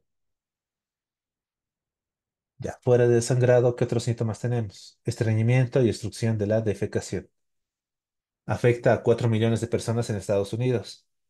Aquí tenemos, por ejemplo, pacientes con movimientos intestinales infrecuentes, pacientes con heces duras y que requieren un esfuerzo excesivo para la defecación. Tenemos varias causas, ¿no? Causas metabólicas, farmacológicas, endocrinas, psicológicas y hasta neurológicas. Estudios como la colonoscopía nos permiten descartar o diagnosticar estenosis o lesiones tumorales que produzcan la obstrucción. Estudios de tránsito con marcadores radiopacos permiten también evaluar la motilidad y el mecanismo de defecación. El uso de manometría no rectal, pues, puede reflejarnos ausencia de reflejo no rectal, también la ausencia de la motilidad segmentaria a nivel del colon, que puede orientarnos a una enfermedad de Hirschsprung, que se diagnostica finalmente con una biopsia. También se puede realizar una defecografía, que nos permite evaluar si existe tal vez un prolapso rectal, una intususcepción, presencia de un rectocele o hasta un enterocele que está alterando nuestra fisiología intestinal baja. Y aquí tenemos nuestra pregunta 7 a responder en el tema. La diarrea crónica acompañada de sangrado y dolor abdominal está en relación a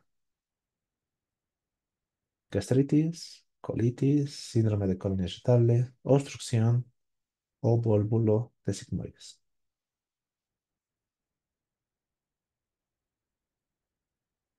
Veamos nuestras respuestas. A ver, B, C, C. Veamos. Colitis. Sangrado, o sea, diarrea con sangrado y dolor. Colitis.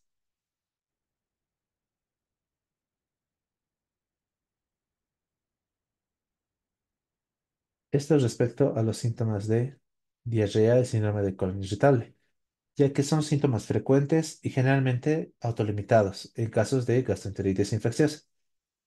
Pero si tenemos nosotros diarrea crónica, sangrado, dolor abdominal, tenemos que pensar en colitis. Esta colitis puede ser por una infección. Estamos hablando de infecciones por cepas de E. coli, Shigella, Salmonella, Campylobacter, parásitos como la entamoeba histolítica o también nuestro Clostridium difficile de cepas invasivas. Pero también puede ser secundaria a una enfermedad inflamatoria intestinal, como la colitis ulcerativa o la enfermedad de Crohn. Incluso, dependiendo de la intensidad del dolor y demás, puede ser secundario a cuadros de isquemia intestinal. El síndrome de colon irritable es una constelación particularmente preocupante de síntomas. O sea, pueden ser síntomas muy variados. Tenemos pacientes con dolor abdominal tipo cólico, con distensión abdominal. Algunos pueden ser constipación, otros pueden ser hasta diarrea urgente. Por eso es una constelación, ¿no? Es amplia la variedad de síntomas que pueden presentar. Y generalmente se hace el diagnóstico por descarte, ¿no? Porque tenemos que descartar anomalías anatómicas y anomalías fisiológicas subyacentes. Y una vez que nosotros llegamos al diagnóstico de que puede tratarse un síndrome de colon irritable, necesitamos aplicar restricciones dietéticas, evitar la cafeína, el alcohol y el tabaco que tienen un efecto a nivel de nuestro sistema nervioso que podría ayudar a disminuir las molestias del síndrome de colon irritable. Nuestra pregunta 8: ¿la causa traumática más común de incontinencia anal es?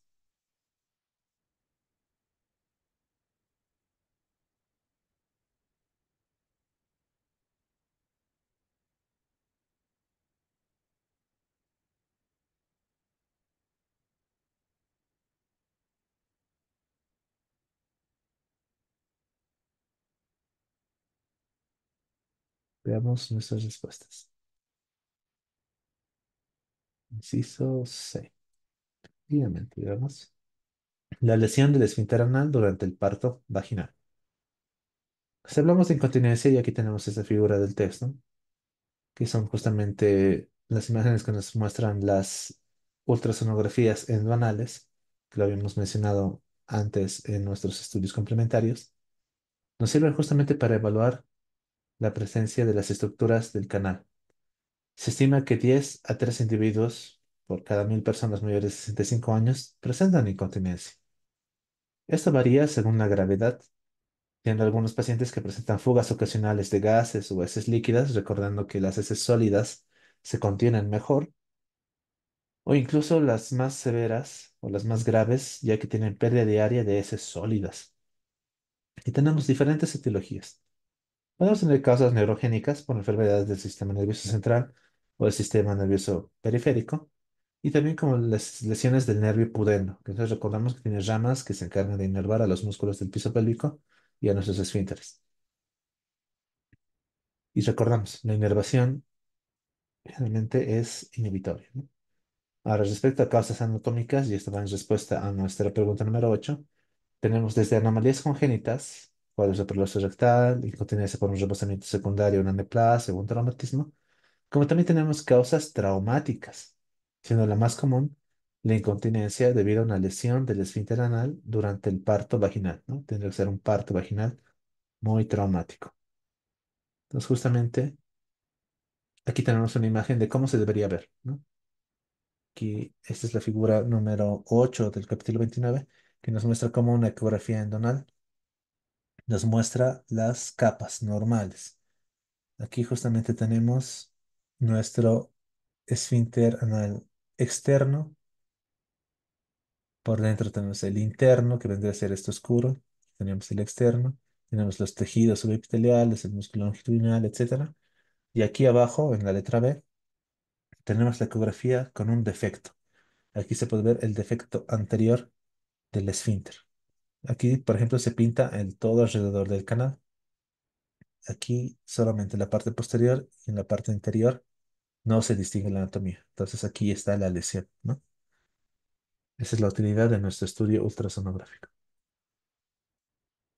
Y ya para finalizar, una parte un poco extensa también de estas consideraciones generales es las consideraciones quirúrgicas, mencionando los procedimientos más frecuentes que se realizan en patología del intestino grueso. Y vamos a hablar de resecciones, vamos a hablar de ostomías, vamos a hablar de estos procedimientos que mencionándolos en esta oportunidad, ya más adelante cuando hablamos de obstrucción, de enfermedad de Crohn y demás, ya va a ser mucho más sencillo recordar. Y aquí tenemos el primer punto clave del capítulo que nos dice, los principios de la resección tienen que ser la técnica de depuración mesentérica que determina la extensión de la resección y también está determinado por la naturaleza de la patología primaria. No es lo mismo reseccionar por un tumor que reseccionar por un vólvulo. También la intención de la resección, si nosotros queremos solamente extirpar y hacer anastomosis o estamos extirpando para hacer una colostomía terminal. También dependerá mucho de la ubicación de la lesión. No es lo mismo tratar colon izquierdo que colon derecha. Y también las condiciones del mesenterio, ¿no? No es lo mismo hacer una resección en un paciente joven, preparado y en un procedimiento electivo, que realizarlo en un paciente de la tercera edad, con comorbilidades, con un cuadro urgente, ya sea por un vólvulo necrosado, perforado, o con patología vascular intestinal ya complicada. Entonces, las condiciones del mesenterio también son importantes. Todo eso determina los principios a seguir para pensar en una resección de colon. Y el texto en esta figura, la figura número 9, nos muestra las resecciones colorectales que se realizan en una amplia gama de condiciones. Estamos hablando de paraneoplasias, ya sean benignas o malignas, la enfermedad intestinal inflamatoria u otras afecciones benignas también. Y aquí tenemos cómo este tipo de resecciones se asocian más que todo en esta figura a los tipos de cáncer a los cuales queremos tratar. Por ejemplo, nuestra letra A, si estamos frente a un cuadro de cáncer cecal, no solamente extirpamos el ciego, si se dan cuenta, extirpamos desde el ilion terminal hasta la mitad proximal del colon transverso, lo que se conoce como micolectomía derecha, que lo vamos a ver más adelante.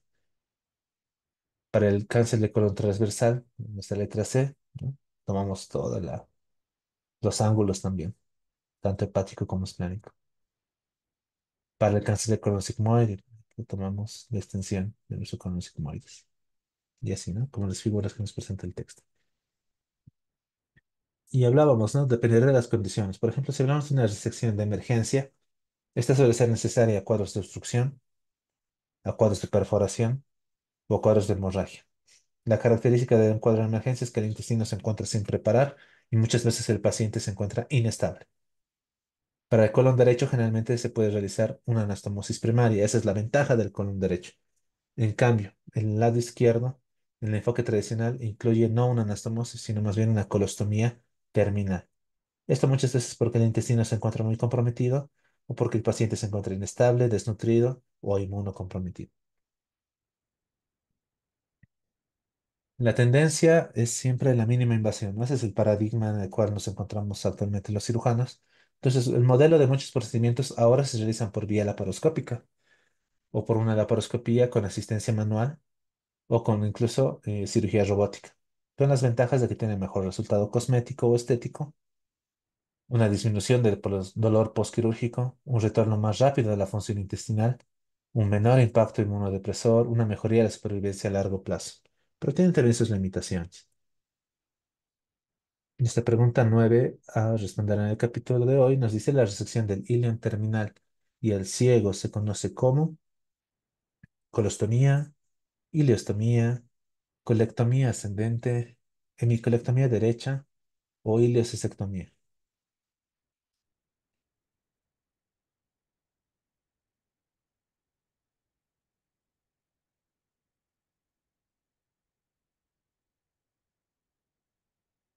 Veamos nuestras respuestas.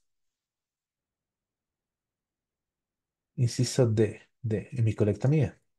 Mm, veamos la respuesta correcta. Ileocistectomía. A ver, veamos nuestra figura. Habíamos dicho que esta figura es la hemicolectomía derecha y nuestra pregunta solamente mencionaba ilion terminal y ciego. Aquí estamos viendo que la hemicolectomía derecha extirpa también el colon ascendente y la mitad proximal del colon transverso. Entonces, solamente ileocistectomía. ¿Por qué razón? Porque aquí el texto en esta figura, que es la figura número 10, nos muestra la terminología de los diferentes tipos de resecciones colorectales. Entonces, ¿qué es lo importante? Ah, aquí vamos a ver cómo vamos a nombrar primero cada segmento del colon, que esto nosotros ya hemos visto, ¿no? En anatomía ya hemos visto, este es el ilion terminal, es la unión iliocecal, el ciego, el colon ascendente, el ángulo, la mitad proximal, la mitad distal, el ángulo esplénico, el descendente, el sigmoides y el recto proximal. Entonces, A, C, A, B, C, o sea, desde el ilion terminal, la unión iliocecal y nuestro ciego, ileocistectomía, ¿no? Del ilion terminal del ciego se conoce como ileocistectomía. A eso se refiere. A ver, lo vamos a marcar un poco. Hemos dicho de A más C, ¿no? Todo esto es ileocistectomía. Luego tenemos de A más B hasta la D. Eso ya recibe el nombre de colectomía ascendente. Todavía no es hemicolectomía, es colectomía ascendente. ¿Cuándo hablamos de hemicolectomía? Pues como su nombre menciona, ¿no? La mitad derecha hasta la letra F. Esa es nuestra hemicolectomía derecha. Extendida hasta la letra G.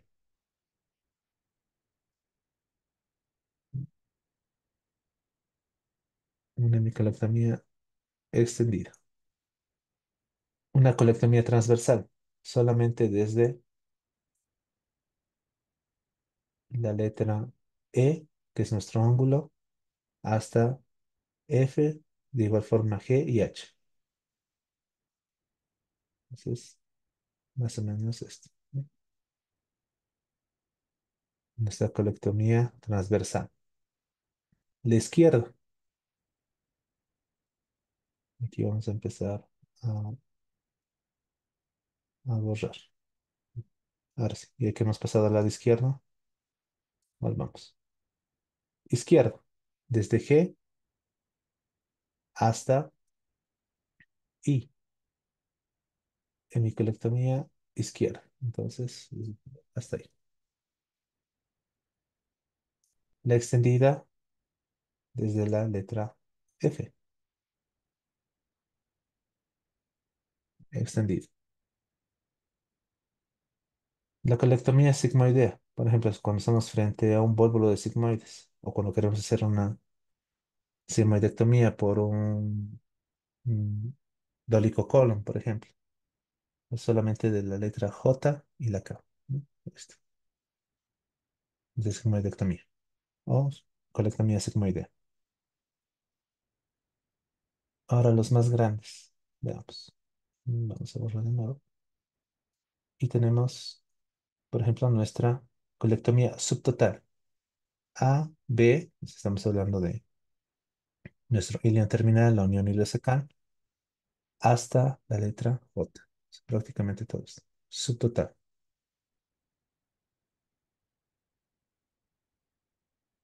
Una total,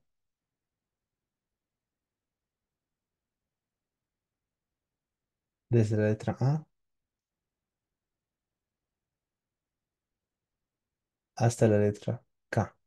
Prácticamente todo. Solo estamos dejando el recto. Y la proctocolectomía total, y procto que viene de recto, es desde la letra A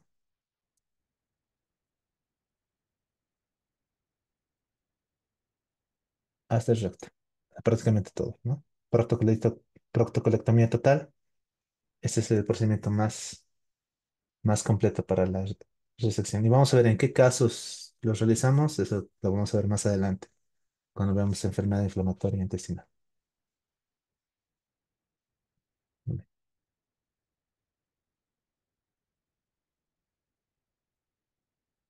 Nuestra última pregunta a responder durante la exposición. La resección de toda longitud de colon, incluyendo ilion terminal y el recto, se conoce como, lo vuelvo a repetir, porque la clave es entender la pregunta, ¿no? La resección de toda la longitud del colon, incluyendo el ilion terminal y el recto, se conoce como, veamos las respuestas. Algunos, algunos dicen A, algunos dicen C. Recordemos lo que hemos acabado de mencionar. Del ilion al recto, de A a L, proctocolectomía total. La colectomía total no incluye el recto. Si incluye el recto, proctocolectomía total. Y en ese sentido, pues vamos a ver en qué casos realizamos los tipos de resecciones. La ileocólica, la enfermedad de Crohn y lesiocal, lesiones benignas o cáncer de ilion terminal, del ciego, del apéndice.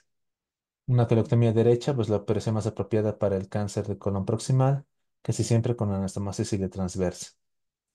La colectomía derecha extendida para lesiones en la flexura hepática o colon transverso proximal. La transversal para lesiones de colon transverso medio y distal.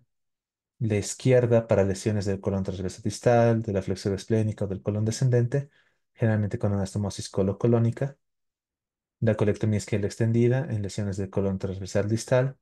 La colectomía sigmoidea con lesiones de colon sigmoide, movilización de la flexura esplénica y muchas veces anastomosis colorectal.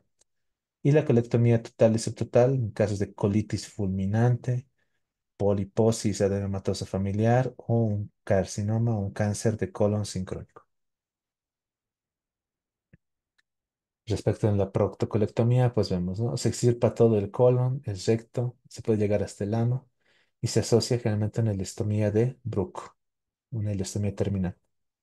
Aquí podemos ver, ¿no? Cómo es una ileostomía terminal. Bueno, en realidad esta es una formación de lo que se llama proctocolectomía restaurativa, que es la formación de lo que se conoce como bolsa iliar, una anastomosis iliar. Este es nuestro intestino terminal, nuestro ilium terminal. Y lo que nosotros hacemos es darle la forma de una bolsita para que es como si nosotros quisiéramos crear un nuevo recto para que se almacene el líquido y darle cierta continencia al paciente. Entonces, esta es justamente la conformación de la bolsa iliar. Se conservan los músculos del esfínter anal y se restaura este tránsito mediante una anastomosis de un reservorio iliar al canal anal. El neorecto se forma por anastomosis del ilion terminal alineando en forma de J, S o W. Y aquí podemos ver, este tiene más que todo forma de S, ¿no? Le podemos dar forma de W o una forma de J, eso para darle el aspecto de una bolsita. Y ese reservorio, pues nosotros, ¿no? Aquí, por ejemplo, está en forma de U o forma de J, y nosotros lo vamos a anastomosar aquí mediante una grapadora circular. Se anastomosa con el ano, ¿no? Para que el paciente tenga una restitución del tránsito y no tenga una colostomía terminal o en este caso una ileostomía terminal. Respecto a los cuadros de sección anterior, pues podemos hablar de una sección anterior alta con la sigmoide distal, un recto superior, para lesiones de la unión recto-sigmoidea como diverticulitis. Respecto a la sección anterior baja, pues para las secciones de recto superior o recto medio, la disección anterior corre a través de la fase de Denon-Villiers que conocemos, ¿no? Que se encuentra o que separa el recto de la vagina en las mujeres o de la próstata de las vesículas seminales en los hombres.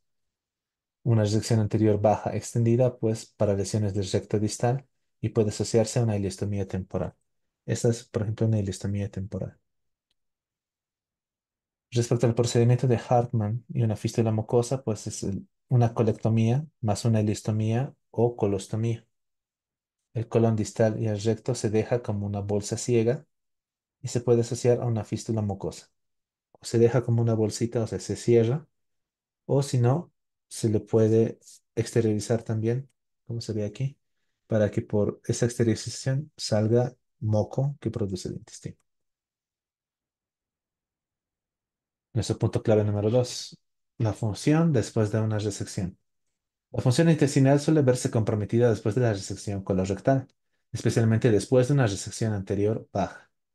Por esta razón es importante obtener un historial de traumatismo o incontinencia anal rectal previa antes de considerar una anastomosis baja, porque si existe incontinencia o alguna lesión traumática y demás, si vamos a hacer nuestra anastomosis baja, vamos a tener o vamos a complicar la incontinencia. Esto es respecto a las resecciones. Respecto a las anastomosis, recordamos, ¿no? Dependiendo cómo vamos a afrontar el intestino, vamos a tener la variabilidad o la variable término-terminal, cuando los dos segmentos se unen, que se van a unir, tienen el mismo calibre, generalmente en resecciones rectales, colocolostomía o anastomosis del intestino delgado. Término lateral, cuando un segmento del intestino es más grande que el otro. Por ejemplo, cuando llevamos el ilion a colon transverso. Látero terminal, cuando el calibre del intestino proximal es más pequeño, ¿no? Las anastomosis ileorrectales. Látero lateral, que permite una conexión grande y vascularizada en el lado antimesentérico de dos segmentos del intestino, comúnmente de tipo ileocólico o de intestino delgado. Y estas anastomosis se pueden realizar con una técnica de sutura manual, que generalmente suele ser en una sola capa o de dos capas, y con puntos ya sean continuos o puntos discontinuos o interrumpidos. También se puede realizar mediante técnicas de grapado, que pueden ser las grapadoras de corte lineal para anastomosis laterolaterales o las de corte y grapado circular, como esta figura de acá, ¿no? Esa, por ejemplo, es circular,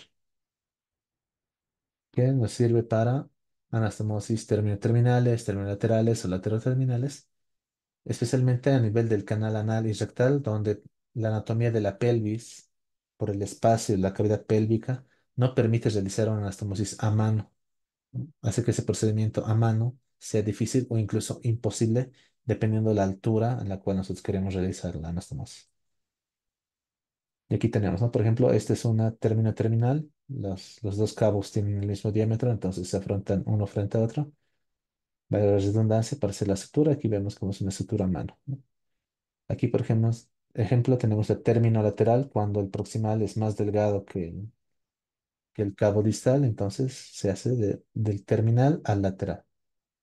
Esta es una lateral de lado a lado con una grapadora lineal que nos permite suturar o engraparlo y seccionar al medio para que quede una luz amplia. Y aquí vemos, ¿no? Para casos de resecciones o anastomosis que vienen a ser anorrectales o anocolónicas y demás, o rectonales, esta cavidad, este espacio de la cavidad pélvica no permite que nosotros suturemos a mano.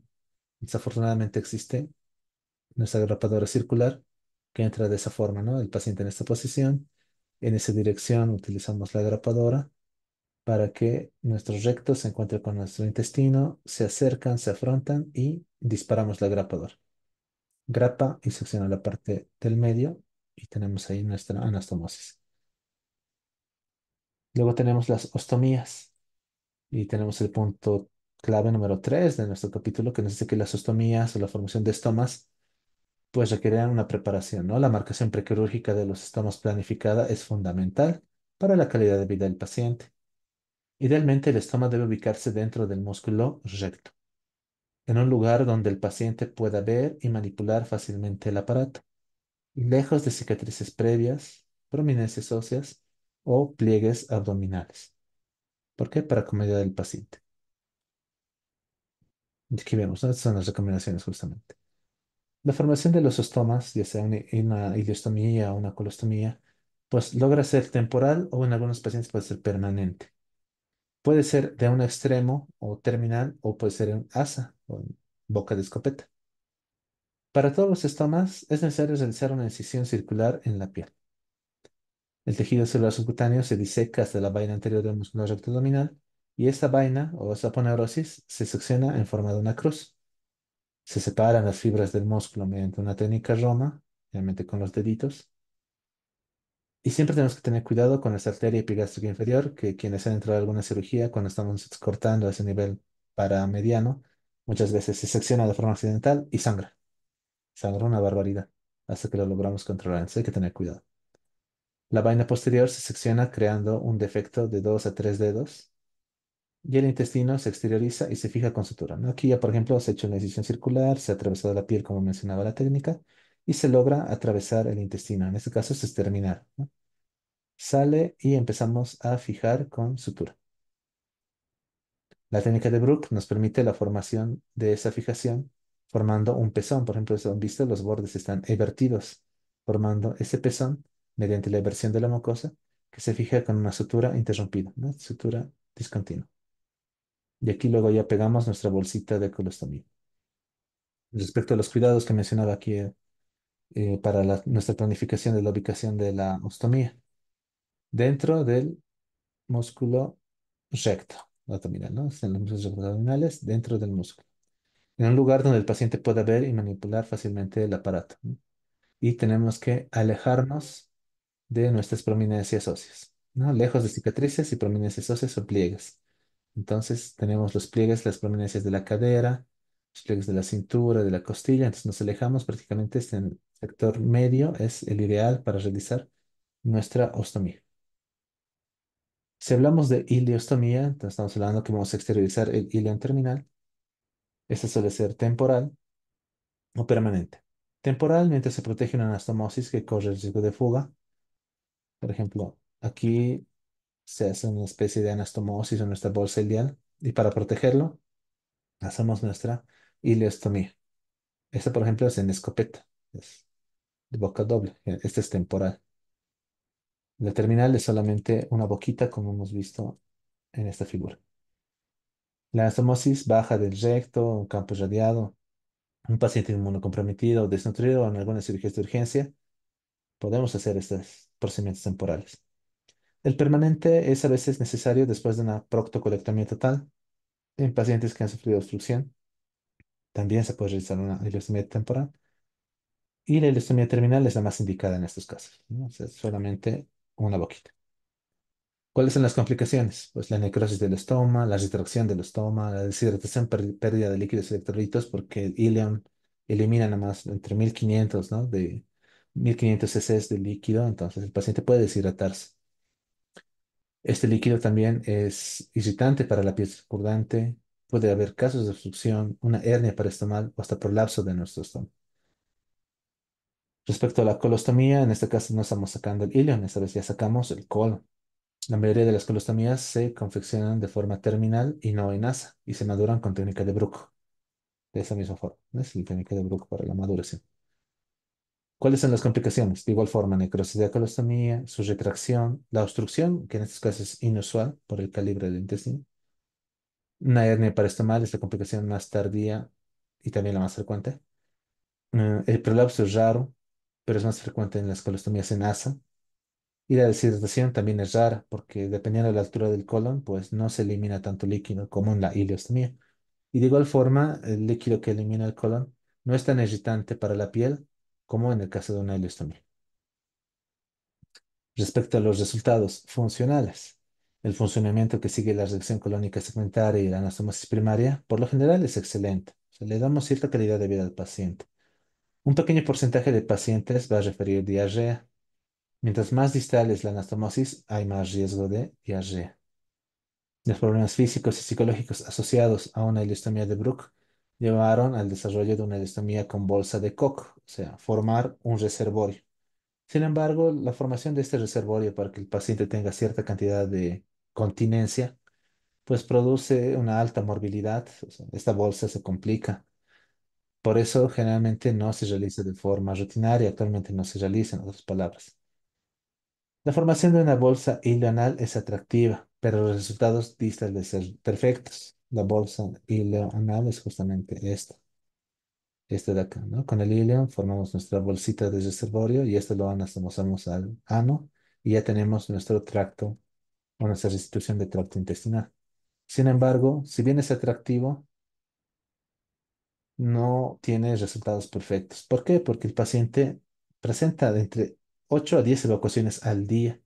Puede tener incontinencia nocturna y esta bolsita, que no está diseñada para ser un reservorio de líquido, puede inflamarse, lo que se conoce como bolsitis. Y bueno, ya finalizando, pues dentro de los preliminares quirúrgicos, cuando vamos a preparar a un paciente para una cirugía de intestino grueso, uno de los pilares es la preparación intestinal, ¿no? Cuyo objetivo es disminuir la carga bacteriana y así disminuir también el riesgo de infección postoperatoria. Requiere una preparación intestinal mecánica y también la profilaxis antibiótica. Respecto a catéteres ureterales, pues los catéteres iluminados ayudan a la identificación especialmente de los uréteres. Esto cuando estamos trabajando muy inferiormente.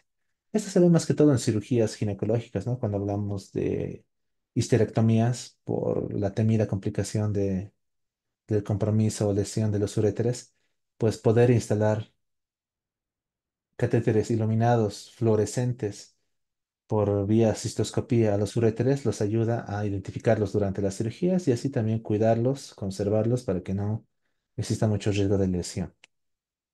Y también menciona, ¿no? Para afrontar mejor este tipo de pacientes con enfermedad proctológica o colónica, se requiere un equipo multidisciplinario.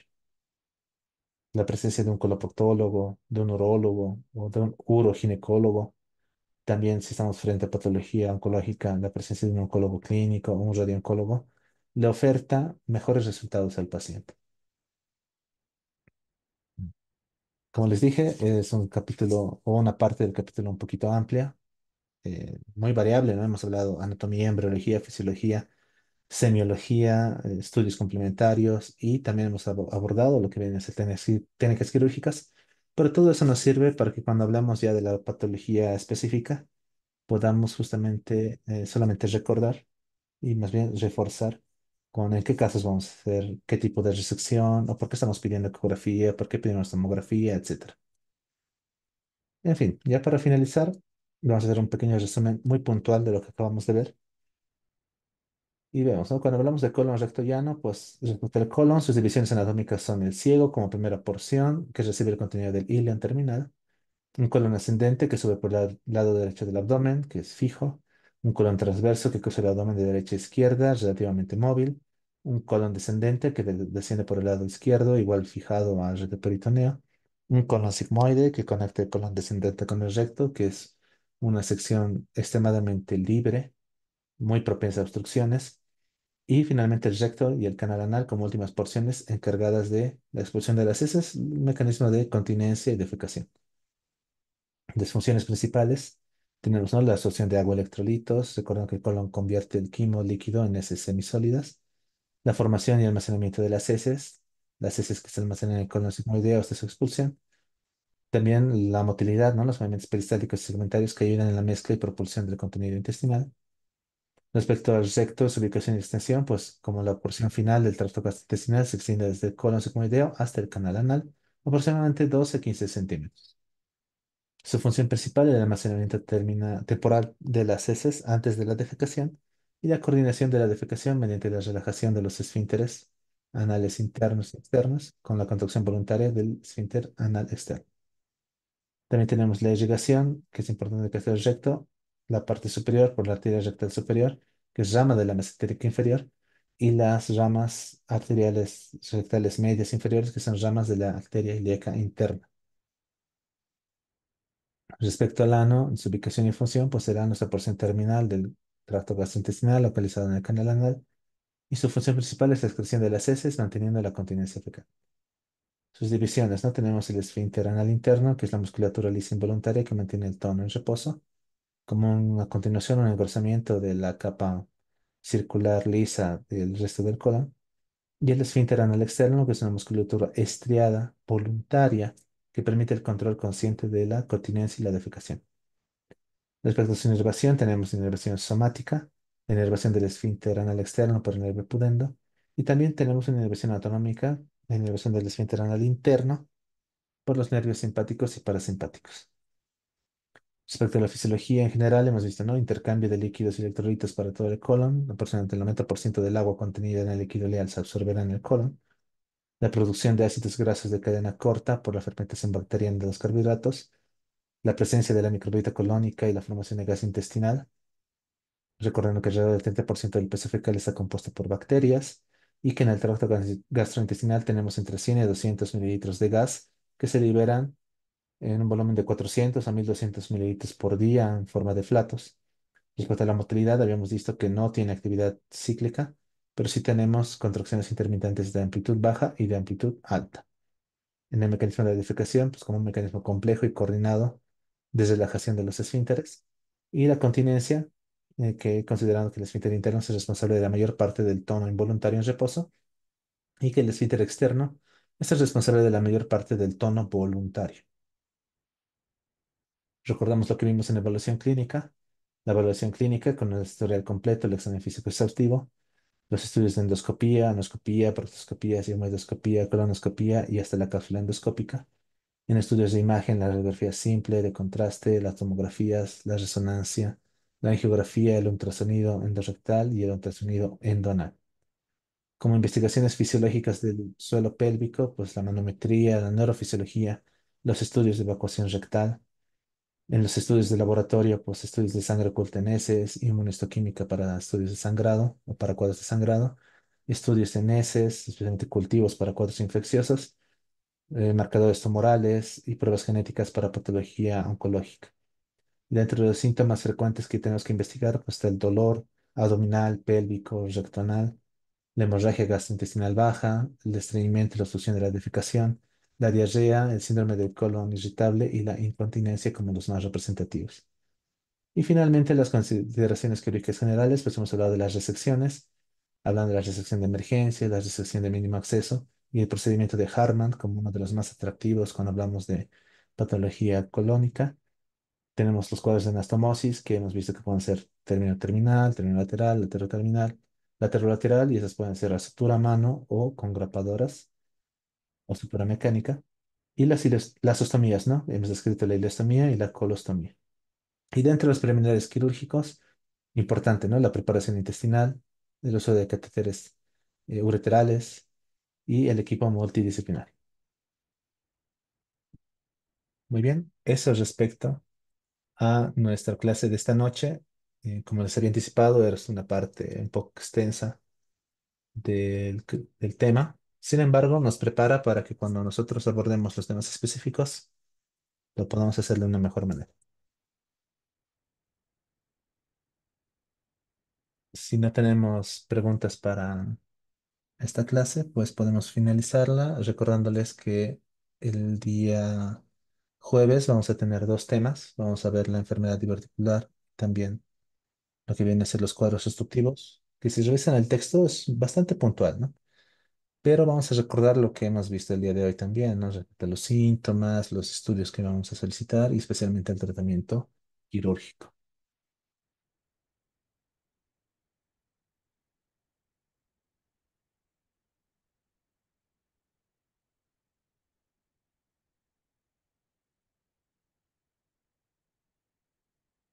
Muy bien. Si no tenemos preguntas para esta clase, pues les agradezco mucho su atención. Deseo que tengan una buena noche y nos encontramos el día jueves con patología de intestino grueso. Que tengan muy buenas noches, doctores.